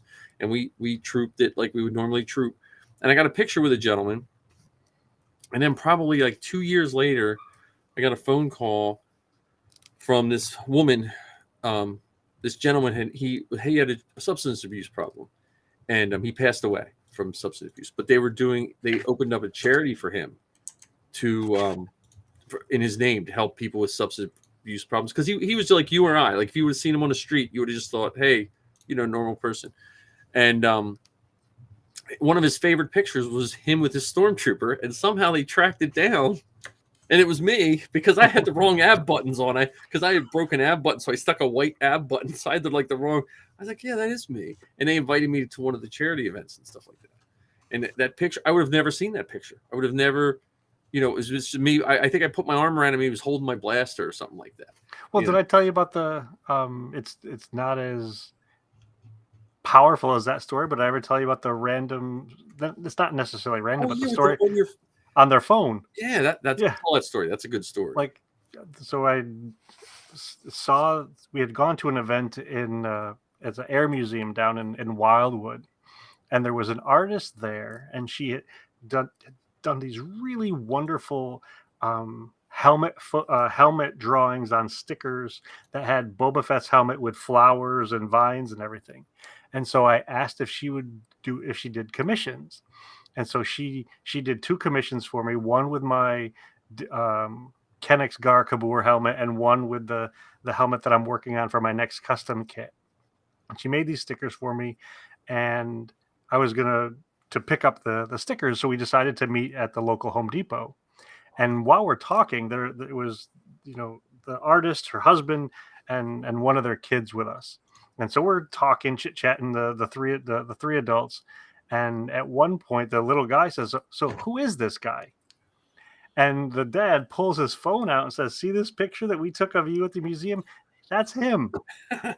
So he carries around this. I don't know if he still does, but for a while had a picture of me in my costume with his son that was taken at that event at the air show. Yeah. Or not the air show, but the air museum. Well, and that's the neat thing about the Mando Mercs with that custom stuff. Like if people want a picture of the stormtrooper, I love being in the 501st. So I'm not knocking anyone that wants to be a stormtrooper. I love just being a stormtrooper. But when you put the love and time into a custom suit and people like it, not that you're doing it for that reason, you're doing it for you, but that's a good feeling too, you know, like in and again, it comes back to my voice on charity. That might be the charity you need because you had a bad week at work. Like you can't put a price on that kind of stuff, like, because it does ground you in the sense that affected that child. It could be a fleeting thing. He could take it off his phone and have Fortnite on it the next day, or that could be something that just brings back good memories for that child all the time. Well, and the other fun part about having a custom kit like the Mando is when you have a group of characters. Like, yeah, that's me. Like, Yeah. that's because there's no other one that's exactly like that. I'm always the shorter of the stormtroopers because every person that's 6'5" decided to be a stormtrooper. I look at anyone that's my only 501st anger. If you're like 6'3" and you're not doing a Vader, why are you in this 501st? Okay, just because every Vader I know fights to get that height, and then you'll have some guy that's like 6'3", 6'4", 6'5". Oh, I'm gonna do a stormtrooper. You feel like beating him with his bucket. I'm gonna be an officer. Yeah, I like to be a very, like if I was Toga, I would just do Vader. If I was Toga, I just do Vader and the Death Trooper. Now I think Toga needs a Grogu costume. Yeah, right. Well, I've tried to get him to do a Ezra, because I designed Ezra's one pistol and I printed it, but I printed it off scale. I made it too big, so it's like Toga size. And for those of us that don't know Toga, he's like 9 feet tall. Yeah, I know. He does a Wookiee with just heels. His Wookiee, he swears heels on his Wookiee costume. But yeah, I like seeing the Mando mercs because every merc has like their own swagger, and I think Brendan Wayne and Pedro Pascal and those guys that have done Mando have given Mando's even more of a swagger. Though I got to figure out how to put spur sounds in Mando costume. Oh, I've already got an idea for that. You want to hear it? So you build a little box out of Sintra and hook it to your boot, and you use the cymbals from a tambourine. That's nice. I can't believe I just announced it for the world to hear, but that's what my plan was for my custom Mando. Is I wanted him to have spur sounds, and I was going to build this little thing that I was going to hook to the back of my boots that has the tambourine. I even have a tambourine just for that purpose. Oh. Not because I'm in a band or anything. But there you go. I was just going to put one of his little monkeys in mine. The monkeys. Well, if it's Kowakian monkey lizard, then it'd be fine. Just put it on your shoulder. There's monkey lizards, man. I feel bad for them, though, because they're either getting roasted or being a pet. Well, not if they live on Navarro. Well, they were, though, on Navarro. Initially, they were getting roasted. But now they're enlightened in Navarro. They're the Navarro Renaissance. Now, also the slight not cynic, I don't know what you call it, but when I watched Mando, I was like, okay, they're going to be selling those cookies at Galaxy. The Imperial ones? Yeah. The biscuits? They're going to have those in the red ones that they talked about. Yeah, yeah. And they're going to have the glow-in-the-dark popsicles in some way, shape, or form. So, but, and you have to go on 3 Demons, Ken, just before you even get your printer, and look at all their Star Wars weaponry, because their weapon, it's a lot of it's not as good as the armor whatever that John has, but some of their stuff is really nice, and they come out with a nice printout and everything. So I still like the heavy. I still like the heavy guy that Jon Favreau does the voice. Paz. I like that armor too. I cannot imagine how heavy that has to be. Dude, there was it's a girl, lighter than you think. I have the picture somewhere on my Facebook page. There was a girl, probably Safi size, that had built that armor, and it was so cool. It's if you ever see my pictures with the Bosk with the mask, it's with those pictures. And this girl, little, skinny little thing, built had a whole set of that with the big blaster and everything. It was cool.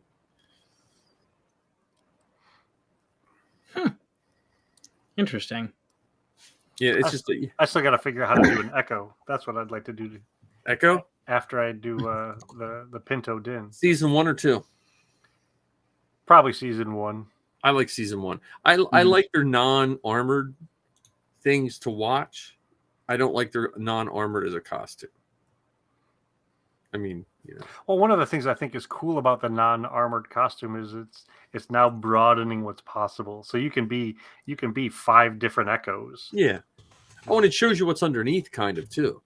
Yeah. Like I liked in the Clone Wars when they had their armor off and they had the big, like cog, the on their shirt, on their Under Armour T-shirt. Yeah, they're their leisure wear. Yeah, athleisure. What is it called? I was just thinking when Heather was on, I wonder if I could convince Missy to do a podcast where we just talk to squires. I don't know if Missy would do it or not. But. Well, what if it was a shared experience? Because I mean, Heather does enough Zoom calls with work that she's comfortable with the platform and that kind of thing, so we wouldn't have to worry about that. And she's 100% remote. Missy's always like, I had a podcast thing as you guys think, but I might have to ask her. Yeah, but it'd be a great opportunity to hear about Star Wars and trooping from that perspective of someone who has no desire to be in the costume. Yeah, Missy used to have some funny stories because when we first started doing it, she would just laugh because she was like, all those people, they used to think we were all paid by Lucasfilm. Like when we were doing the Franklin Institute for the first time, they were like, she would hear this, Lucasfilm must pay all these people to fly in. Like, really? Like, Well, it is amazing what folks will say around other people without realizing that they're being heard or whatever. Yeah. I mean, Heather does have some funny stories of things that she's heard, fans say, or even what the costumed people will say to each other, that not realizing that they're talking louder than they should because they got a helmet on and they. Yeah. It's always that new guy that forgot he has an amp on. Yeah. He's saying something almost inappropriate. Yeah. Man, I can't believe how much my crotch itches. Yeah. Yeah. Think I'm getting trooper rash. Yeah, it is. And John's just stepping into this world, kind of, in the sense that it becomes the terminology and the things we do. Have you ever just thought, like, stepped back and like, wait a minute, I'm costuming and I'm an adult? Did you ever just, what I mean? Well, not just that part, but even like you said, the terminology. I mean, squiring, handling, trooping, all of those things. It is its own language, and if you know, if not, you're super confused. Yeah. And there are times where I've been at an event and I've either on the way to the event or on the way home from the event, I do have asked myself that question or make that kind of statement. Like, do you realize you're going to spend your whole day doing this, or you've just spent your whole day doing this? And then there's days like we have the movie shoot coming up, which I hope the weather is good for that. Cause I don't know how, I just hope that it gets whatever, but, those pink short shorts are going to be awfully hard to wear if it's 34 degrees. No, I still think you need you know what you need? You need that skin colored suit, like spandex, but the one that makes you look like Sean Connery in that goofy Zardoz. Yeah, but you just need the undersuit and then the pink shorts. See, the thing is, like, I'm so pasty white that I don't think I can get the undersuit to be the right color of opaque. Oh, okay. All right. Like, I'm so pale that I am like, you can almost see through me. Well, we have plenty of people coming for that should be a good event. And I'm trying to tell Matt, just tell everyone to bring whatever. Because if you need background characters, hand someone in a Tusken robe, just any bucket, or just have no head on and just look like someone in robes. If you don't want a Tusken, just, don't overthink it. George never overthought it. Yeah, I'm bringing my Narkina 5 costume. There you go. So I don't have the barefoot shoes. Yeah. The Hobbit feet. Yeah, a student wore those. We had beach day, and a student wore those. Those are some creepy looking shoes. They were creepy looking shoes. I could just borrow John's dad's pair that he's going to get. Yeah. And John's dad's going to be there. Yes, he will be. I was joking around with Heather saying that I was going to crash the hotel and just sleep on your floor the night before the movie shoot. What hotel are you staying at? Or you don't know yet? Haven't booked it yet. Usually we book hotels 2 or 3 days in advance. Because I think there is one really close to it. There is. Yeah, there's one that's like 10, 15 minutes down the road. I mean, My only thing, really much there. Columbia is that Columbia, the town of Columbia, which is I think so. I just the right now the weather is not looking favorable. Yeah, well, I just hope whatever he decides soon. Like, I don't want to be like I'm going to probably put a post up. Look, listen to what Matt says, because I don't want to be the person who has to relay the weather. Wait, you don't want to be the POC, point of contact? I don't. Not for that. I'll be a point of contact for many things, but that's out of my range. But no, so we have, we talked very little bit about the Mandos and custom Mandos, but we talked about John going to his first celebration. Be prepared. I don't know if how much room you have on your phone or whatever, but just be prepared to be able to take lots and lots of pictures. You'll be surprised at how many pictures you can shoot off in one day. Well, and that's the plus side. Nowadays, you can just throw everything up on Facebook and grab it later. Mm-hmm. And then I'm taking some juice packs. What I am going to do, which I didn't do last time, is I'm going to take a long enough cord that I can plug my juice pack in my pocket and still use my phone. Last time I did not have a long cord, and so I had to hold the phone and the juice pack, so make sure it doesn't cover your camera at all. Yeah, so I'm just going to have one. If it's low, I'm just going to run the wire right up my sleeve and have it hanging in my wrist so I can plug it in. I have at Chicago. I have a 20-minute video of the inside of my pocket because I must have played when I was putting it in my pocket. So, and it's not even any. I wish it was good audio. It's not even good audio. It's all muffled. So, but yeah, juice packs. I got to get a converter so we can charge all of our stuff. So. Oh yeah, that's right. Because it's don't plan on driving while you're over there. I'd be afraid of you two guys driving on the wrong side. Taking the subway, man. That's what everyone on the one board was like. Just take the subway. Take the tube. Yeah. So, I mean, nothing like after a 7-hour flight, getting on a 1-hour flight or 1-hour ride. But the airport, it was very cost prohibitive for me to go to the closest airport. Like for one person, it was a lot, but for 3 people, that was too much to pay extra. Yeah. Because what's the airfare, like $700? I paid $598 a person. What? Huh? I paid $900. Yeah, but you're going further. You're coming from Cleveland. Also, by way of South Carolina. See, that's my only gripe with Celebration is I don't know why they do it on holiday weekends. Like that too. Because the first celebration we did was in Orlando, and Missy's mom passed away that Saturday. We could not get a flight home to be with her family. We were stuck in Orlando. So yeah, that's and I always hate when I understand. I'm sure there's more reasons, but when they do it in late August, that when they were going to do that one in late August, but it got to COVID. That really hurts a lot of the people that go to college and schools and all that kind of stuff. So that's where I think some of these companies have to maybe rethink how they do things. I want to know how they landed on Easter weekend. Yeah, I don't. Because I mean, what, last year it was in May. Yeah. It was supposed to be in August in 2020. Yeah, the August one would have been a nightmare. And then wasn't it in June? The year before that? No, Chicago was Easter weekend. Orlando was Easter weekend. Okay. So they like spring. I often wonder too if because they don't really know, they don't like to announce ahead, they have to book late. Mm-hmm.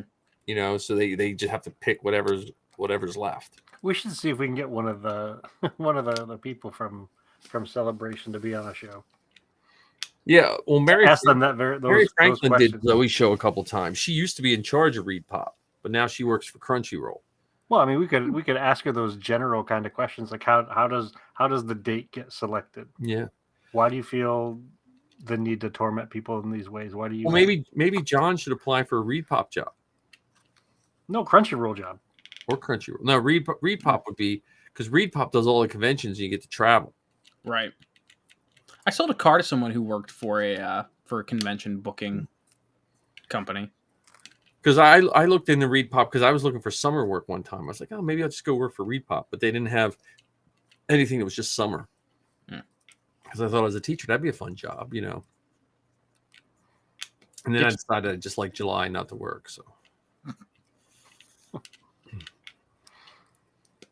So we didn't talk about it much, but what did you think of this week's episode of Bad Batch?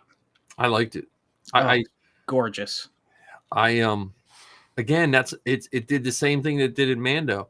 I don't know what they're setting us up for. Like I sometimes I can always picture what what's going through his head. This one, because at first when that big tidal wave was coming, I thought that they were almost going to be like Noah's Ark, kind of like almost like Battlestar Galactica, like a ragtag fleet of and they'd be like the protectorate of these people. But they basically just put themselves out of commission for how many months? Yeah, and I think that's part of what they're setting up. Yeah. Because it's giving them an opportunity to do non-soldiering stuff.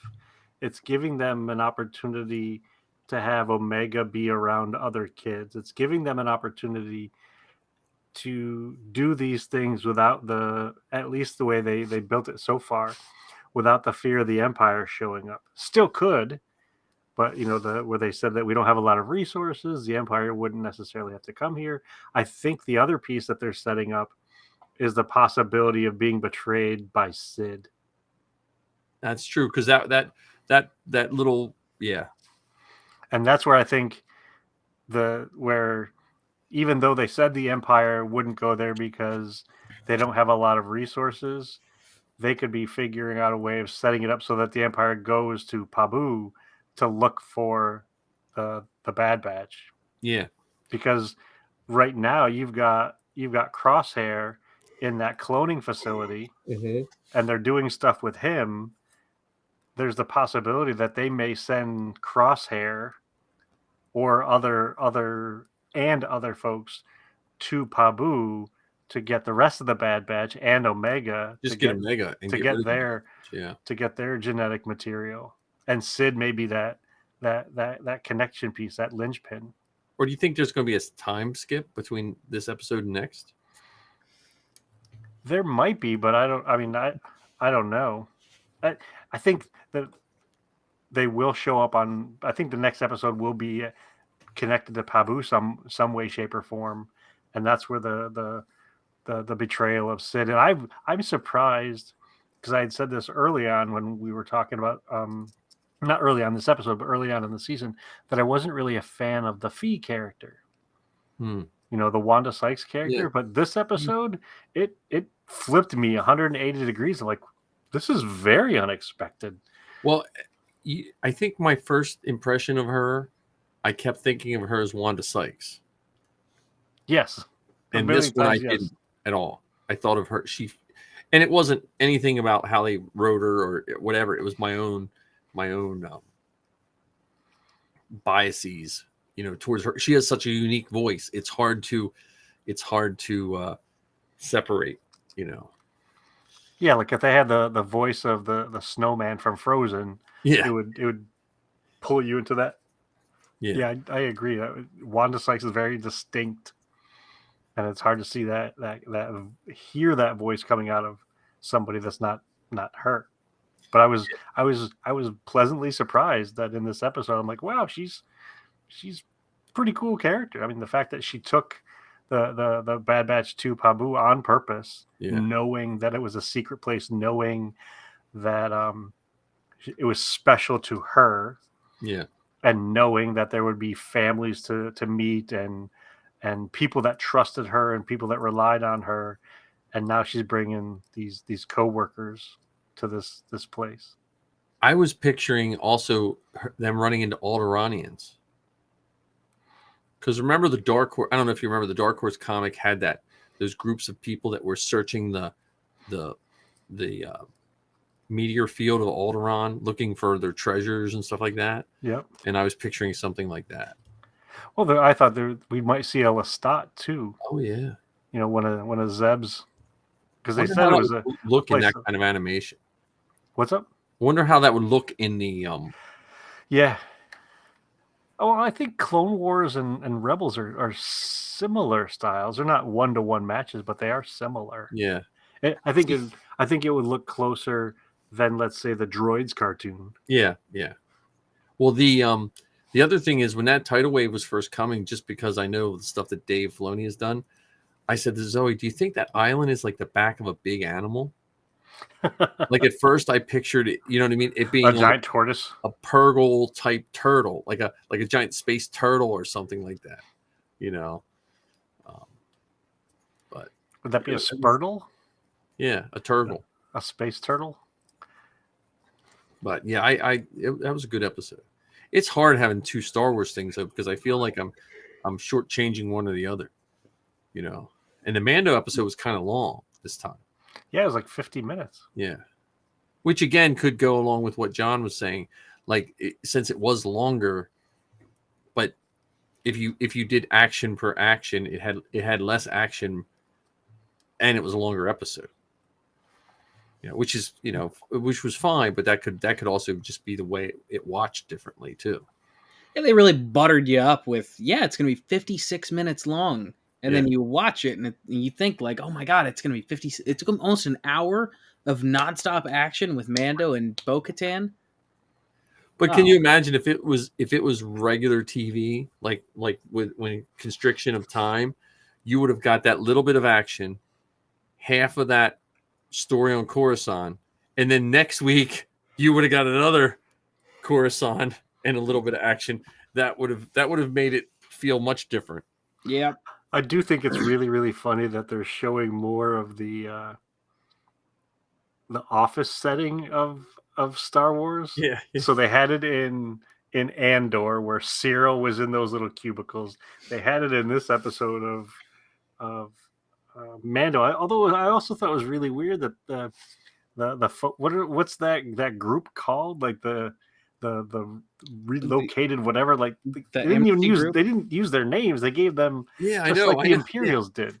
Well, you know what? It reminded me of the space race at the end of World War II, when both Russia or the USSR and the United States were snatching up Nazi scientists, and they didn't care what they did. Oh, sorry, you killed a lot of people. Well, look, if you're good with rockets, we'll give you amnesty and you come join. And if you read about some of those scientists, they were terrible people, but because the United States needed them. And I felt that it gave me that almost that reminiscence of something like that. Like the Republic was kind of taking as many as they could, and they were going to sort them out with their retraining facilities and stuff. Yeah, I thought with that in mind, though, it was weird because it's not as if the jobs that they gave them were related to anything that they did. I mean, that one, right. Pershing was organizing data files, not even digital ones, but the actual physical ones. Like he was filing things. Yeah, but I looked at it as like, okay, look, this guy knows this, but now we at least know where he's at. You know what I mean?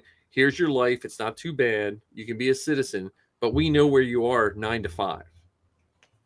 That was pretty weird. Plus, I thought, what I thought was weird was like, okay, you're not a space Nazi anymore, but here your uniform is basically the same thing.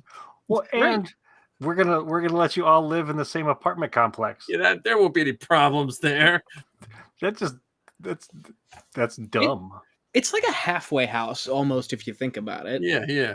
It's like, hey, we're gonna release you from prison, and then we're gonna stick you with other former prisoners. Yeah. But, as dumb as that sounds, that's what we do in real life. Like Yes. as much as they're like, we're saying, but that's what they've done. I mean, if you want to, have you ever there's a podcast called Good Assassins. I don't know if you ever listened to it. No, not yet. And it's about after World War II, the special forces or special police of Israel, they went hunting down Nazis, and they would execute them like in another country. Like they would find them, read them their what they did wrong, and they would execute them like right there on foreign soil. And Good Assassins was talking about how like some of the most terrible Nazis were like working for NASA, but because they knew stuff about rockets, and so some of these special forces Israelis would just go and assassinate them and just leave it boom and done and go, and what it made me think of, the Republic, they were stuck in a hard place because you could throw all these people in jail, but then you need to spend money to keep them in jail, which then keeps them as a enemy. Or can you just assimilate them and just hope, like if you stick them all together, then no one's going to run into them when they're getting groceries, I don't know. It is a weird thing when you think about it. Well, and just the idea of indoctrination as well. So they had, they worked in the empire, and so much so that they missed the cookies, they missed the biscuits or whatever they were called. Yep. Well, I mean, you think about, I've never been in the military, but I know people that have been in the military, and there is that sense of belonging that you don't have to look much further. Like you don't have to look at the big picture. You just look at, okay, it's me and my X amount of friends.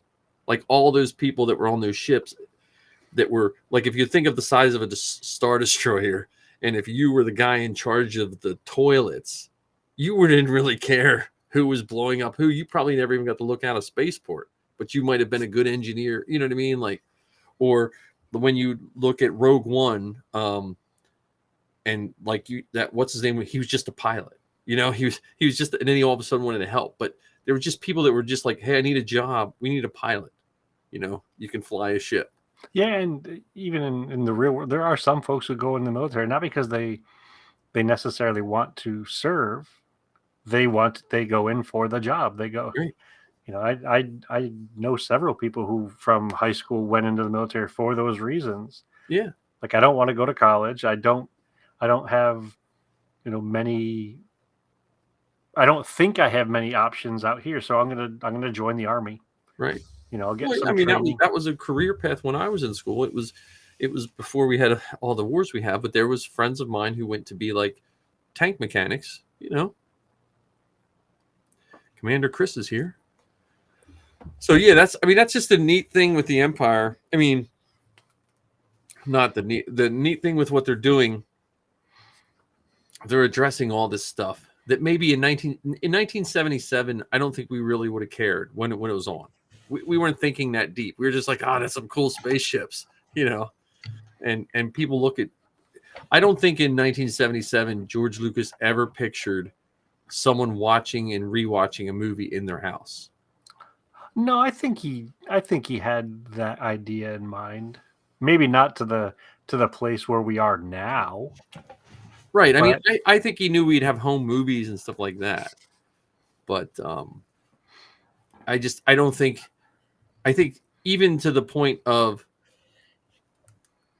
he might have had a glimpse of VCRs possibly, but I think DVDs even made it bigger, because even in the days of VCRs, you felt like every time you watched it, that's one less time you're going to get to watch it.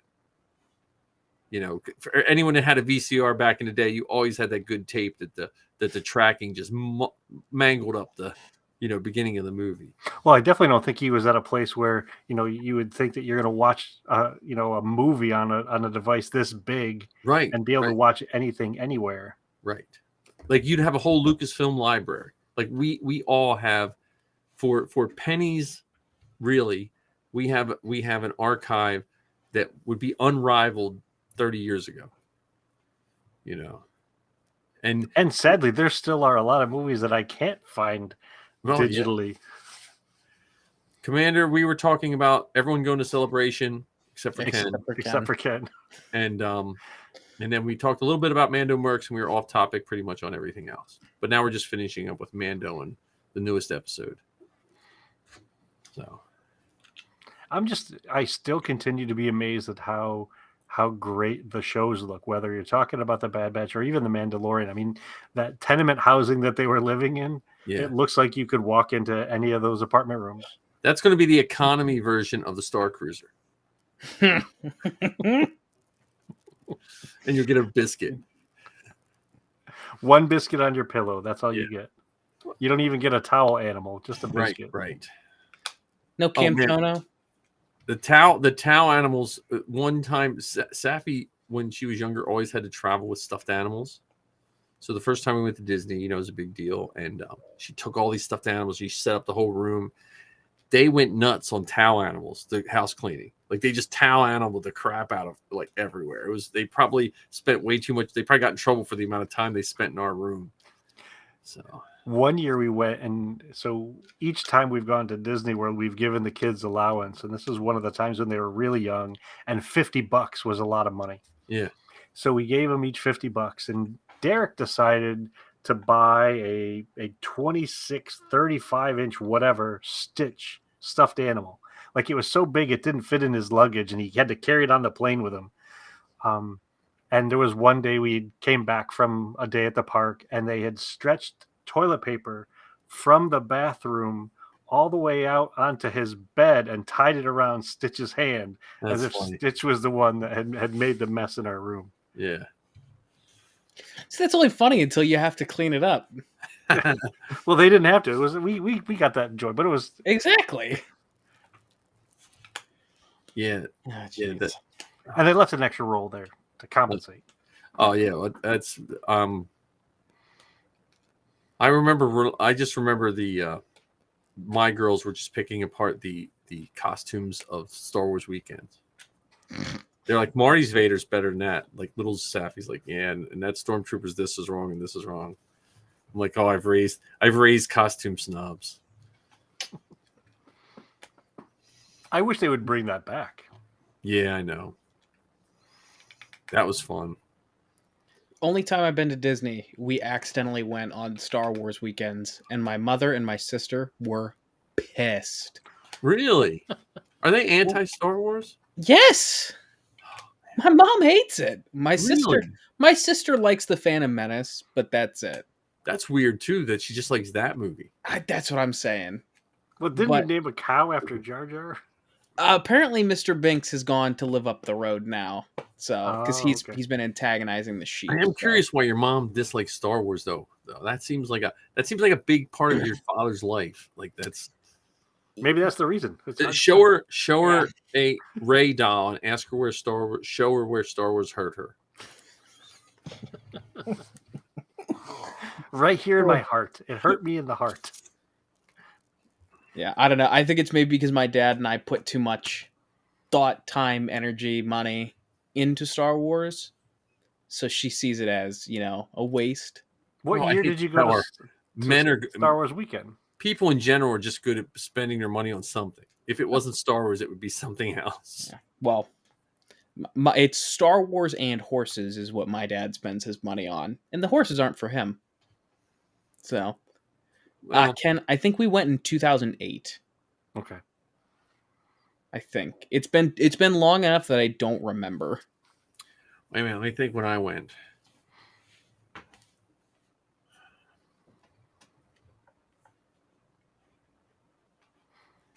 We went. Did Mike freeze? No, I was thinking when we went. We went 2000. We probably went. Oh man, I'm trying to think how old the girls were. But I don't know. Ashley Eckstein was there the first time we went, I think. Or no, Ashley Eckstein was the second time we were there. Mm-hmm. I don't know. Yeah. But we lucked out. The one time we went, there was like 6 people from my garrison there marching in the parade. Really? Kind of cool. Yeah, I think we might have went in 2000. I want to say 2010. I don't know. I loved it. My wife forced me. She reminds me of this all the time. I did not want to go to Disney, man. I just pictured a giant ton of my money just getting sucked out of me, and we went down there, and I felt that it was dollar for dollar well spent, and it was worth every penny. Like I was ready to go. Like I was thinking about my next trip. Okay, when can we go? The funny thing is, because I would have been 8 or 9 years old when we went. I don't remember anything except for everything that we did that was Star Wars related. Yeah. Well, the first time we went, they still were using rubies type suits. Mm. And then the second time we went, they had really good suits. They had a Rex that was awesome. He looked like he just stepped out of 500 first. They had, it was really cool. I just liked it. I just, I'm sure I'm going to go on the Star Cruiser one of these days. And, well, they dropped the price. Yeah. Did they drop the price, or did they give you discounts on additional nights? I thought. I don't know. I just saw a headline that said that the price has changed. Oh, okay.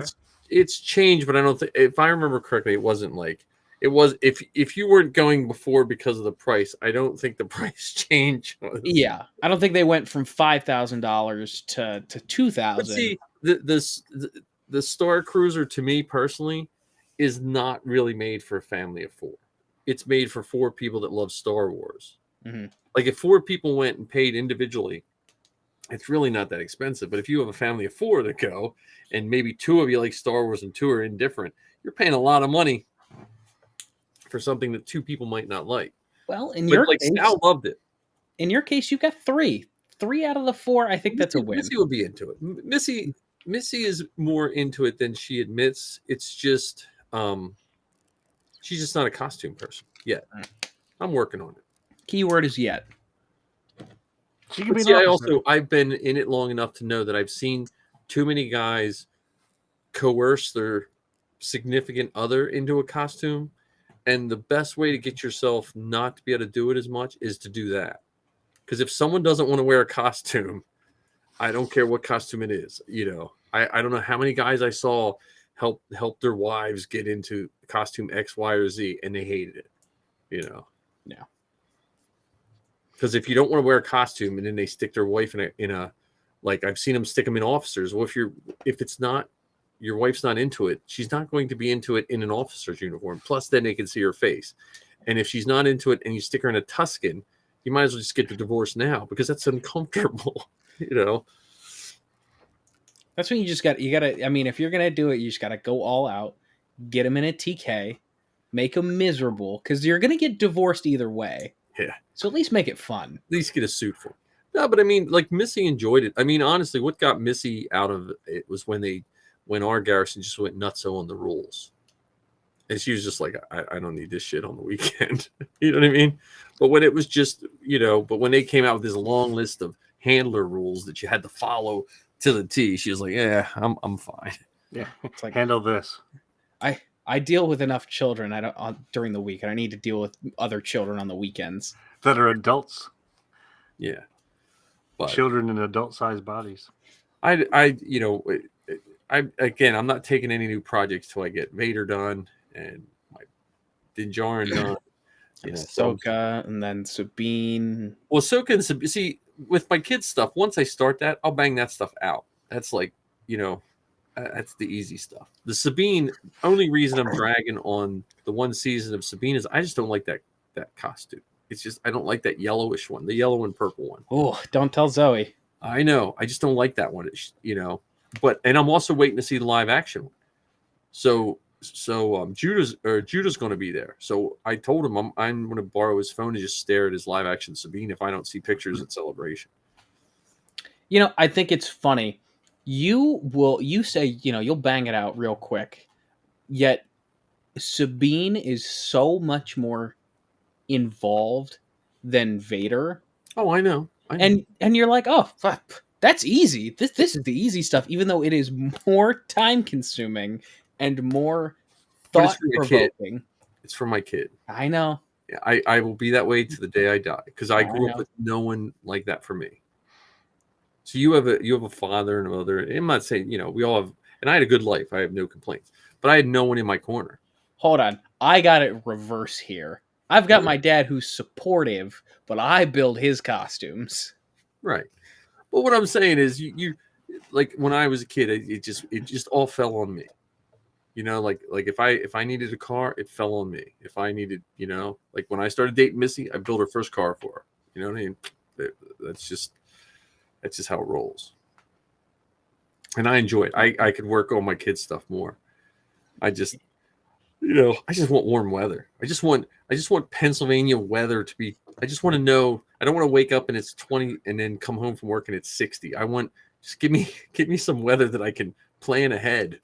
You know, because man, I can't afford to waste spray paint now. The cost of spray paint with orange peel in cold weather. Oh my God. Though I saw a guy doing spray paint in cold weather, and I never thought of this. He would bring out warm water and keep spray cans in warm water. I saw that. And so I was like, oh, that's a good idea. Right, but like it's still gonna be cold when it's drying. Well, see, when I did Zoe's first Sabine, it was cold. It was around Thanksgiving. It was freezing cold. So what I did was I brought the helmet in because I did her Sabine for everything in 4 days.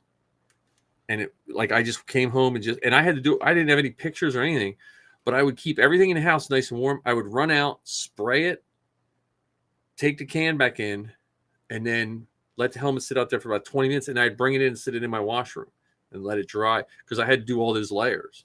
Mm-hmm. And that worked out pretty well. Well, the other piece of that is that the spray paint and the material are the same temperature. Yeah. Because when there is that difference in temperature, that's when you run into some of those other problems. Because I started that, I think I had 7 days before Steel City or something like that, and I built a complete Sabine other than the sewing, and a complete Tuscan in 7 days. Jeez. I had 2 folding tables in the kitchen, and I would work on Zoe's, paint it, then I'd run over and I'd be working on the Tuscan. And every day after work, I did that from like 4 o'clock till midnight, every day after work. I'm sure you were just real chipper, full of energy. Oh, I was like caffeine, you know. That was my second, I think, Steel City. Did the armor. Or no, Droid Hunt. Mm.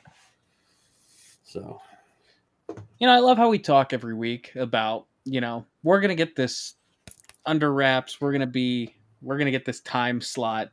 We're going to be real. 2.5 hours is pretty short for us. We're going to be organized. We're going to have a topic. I think we're doing better. Listen to a year ago. We sound like pikers. So, well, here, we can wrap it up. Let's What? You're done? I didn't know you were done. I could go on forever, but then I'm like, I don't have to work Friday. I'm off. So I might go see Shazam tomorrow. I don't have to work Friday either. We're going to go to the Franklin Institute to see the 100 Years of Disney exhibit. Did you see Kerwin and Keith did a whole thing at there? They did like a hosting thing. Damn it. No, I didn't. We need their PR. So here we wrap it up. I'm just going to talk podcast for my wrap up. You guys can all go on yours. But if you get a chance, I'm going to put a list out of all the ones that are on stage by this weekend. So if anyone gets a chance, check them out. At least send them support, whatever. But if you Father, Son of Galaxy, Kerwin's birthday was today. So if you're listening, the 2 people, you guys jump on his Facebook or Instagram and wish Kerwin a happy birthday. And to close it off with podcasts besides ours, okay, but we have John's podcast, which is not even a year old, right? Or is it a year old? Nope. May 4th, it'll be a year old. May 4th. So he's going to be on the Star Wars stage, which is awesome. Ken has a rambling Star Wars fan.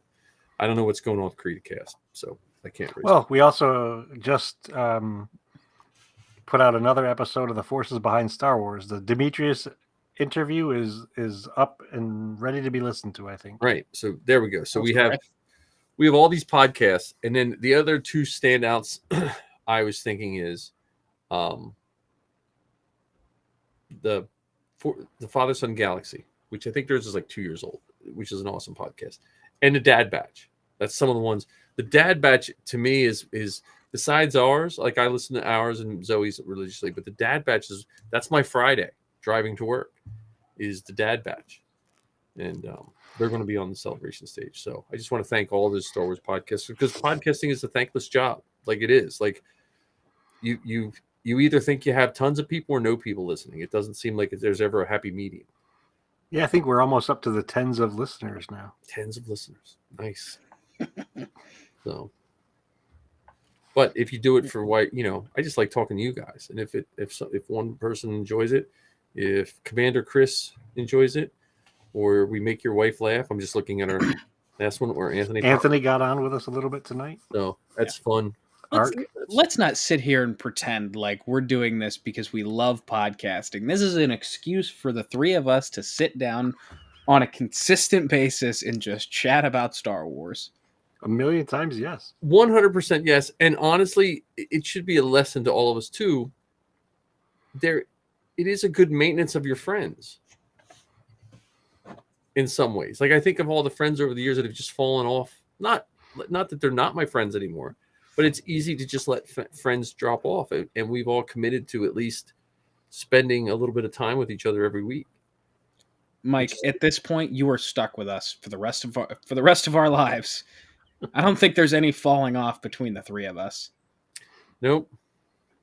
I mean, I plan on living to 101. Just saying, because I can only go like 2 years without playing with Legos. Because there's that limit on there. 99. I think you can only play with them till you're 99. Speaking of 101, I don't know why this just made me think of it. Totally irrelevant news. Granted, welcome to the Inflatable Falcon. I got my dad to watch the Lord of the Rings trilogy for the first time. Oh, what do you think of that? Well, okay, so it started because I have Aragorn's ring, and I wore it out because I found it in the midst of all of our spring cleaning. And they asked me like what the ring was, and I explained it to him. My dad was like, "Oh, one of our volunteers was quoting Lord of the Rings at me," and I told him like I just don't understand. And I was like, Dad, you need to sit down and watch the Lord of the Rings. Like, don't do anything else. Just sit there and watch it. So we had 9 hours to spare. Well, so I convinced him after we went and got lunch. I'm like, let's go home. Let's watch the Fellowship of the Ring. See what you think, and we'll go from there. So he didn't look like he was like totally engrossed in it because I love the Lord of the Rings. Yeah. And I was just sitting there, and I was casually like watching him. And I'm like, so, well, what'd you think? And he was like, it's better than I thought. Cause like, he's like, oh, I've tried. I just didn't care for it. Couldn't get into it. Whatever his excuse was. And he's like, oh, I thought it was pretty good. I'm like, so are you going to end up watching the next one? He's like, well, it's only 9:00. And I really need to know what happens now. So we watched The Fellowship, The Two Towers, called it for the night. And then the next day we finished the trilogy and watched Return of the King. And I think next weekend we're going to try and watch the Hobbit trilogy. So, I have the Hobbit cartoon, the Baxi one, the original one. Yeah, and I used to have the Rankin Bass, the Fellowship of the Ring, which is really good. If you ever get it, like you can probably find it on YouTube. If you ever see that, because you can see how that influenced the movie. Because there's a couple of those scenes, like when Boromir gets killed by the orcs, very close to that, which is very close to the book.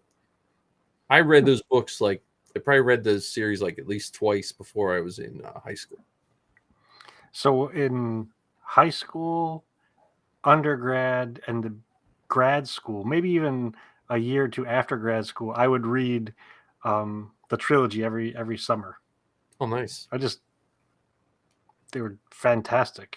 Didn't matter how many times I've read them, I still loved going back to them. Yeah, I love them. I was a dork before you guys knew me. I loved them because I started playing D&D in 6th grade, I think. And that was one of the reference books. And I had already read The Hobbit because I had an hour bus ride. And my two kind of friends on the bus were Doctor Who people, which I had no interest in, but they read The Lord of the Rings. So we just talked as elementary school students as deep as you could talk to about all the dwarves and stuff like that. So, yeah. I just got the audio book for The Fellowship of the Ring. Yeah. So. The books, what's that? One of the gifts that Heather got me for Christmas was these sculpture bookends. So you've got Gollum Oh, nice. and Frodo. So I've got this one and I've got another one. But yeah, so yeah, I'm a fan of The Hobbit and Lord of the Rings and stuff. Yeah, Very nice. that was a good. I remember when those movies came out. That was good. Like that. If I was 10 when 10 or 9 when Lord of the Rings came out, that could have possibly been my Star Wars. Makes sense. But yeah, so that was my last little bit of nerd culture that happened this week. That's I get him awesome. playing D&D, and you've fully transformed him. Oh my god! If I can get him to play D&D, that would be Maybe he's the converted that they were talking about in maybe. in the Mandalorian. I have that D20 something online D&D thing. I pay for. Yeah, the Roll20. Yeah, Roll20. We just play a. Well, Zoe's just finished the first season of Critical Role, watching their YouTube thing, and she got me to watch their cartoon. You know, their whatever their. The Legend of Vox Machina. Yeah, it's pretty good.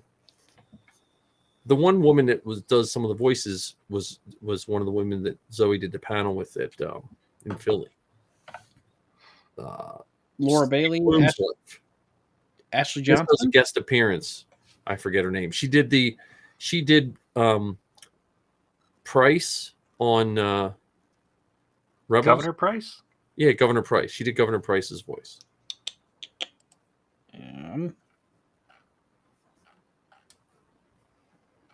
I forget her name. I think it starts with an M. Mary Elizabeth McGlynn. Yes. Yeah, her and Steve Bloom were on the panel that Zoe did. So at not Celebration, whatever it was in Philly. Fan Expo? Fan Expo. Was it I don't think it was Fan Might have Expo. been Wizard World at that time. No, I don't think it was Wizard World. It was I don't know. It's the one that's not coming back. But it's not Wizard's World, it's the other one. But Well, that's a good place to wrap it up. yeah. I agree. Well, John, I have all faith in the U.S. passport service. You'll be ready to go, and I thank you for the offer of the ticket. I really appreciate and you it. just go get your passport tomorrow. Yeah. Just call, make an appointment. Ship you off, and we'll figure all the rest out. I was Look. joking around with Heather saying I can't sell enough blood or internal organs to to pay for the flight. You just hang on the wheel. Just hang on the wheel. Yeah. You know, like I a think boat. you should talk to Anthony. There should be a travel budget in Forces Behind Star Wars. He's got all that. He got all that esports. He should get some kickback from esports for travel. I agree. All right, guys. Thanks for. We still have one person listening, so That's Ooh. probably me. okay. Well, thanks, Ken. Thanks for joining us. We should just make up fake names and just chat in on our own thing. All right, guys. Good night. I will post this up probably Friday. On the other. So, good night, everybody. Let me turn the live off. Oh, I guess I got to do our outro. Man, Thanks, Commander Chris and Ark. yeah. All right. Heather. Here's our And Heather. outro.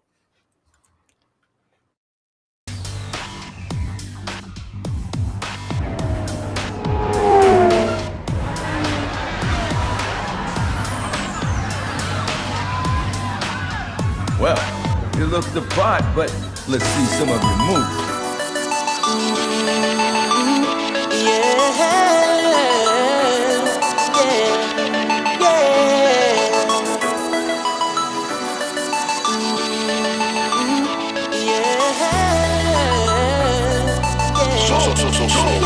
Feeling like a star, you can't stop my shine. I'm loving Cloud City, my head's in the sky. I'm solo, I'm hunting solo, I'm hunting solo, I'm hunting solo. Yeah, I'm feeling good tonight. Finally feeling free and it feels so right. Oh, time to do the things I like. Gonna see a princess, everything's alright. Oh, no job but an answer to. Ain't a fixture in the palace zoo. No, and since the carpet nights off me, I'm living life now that I'm free. Yeah, tell me get myself together. Now I got myself together. Now I made it through the weather. Better days are gonna get better. I'm so happy the current night is gone. I'm moving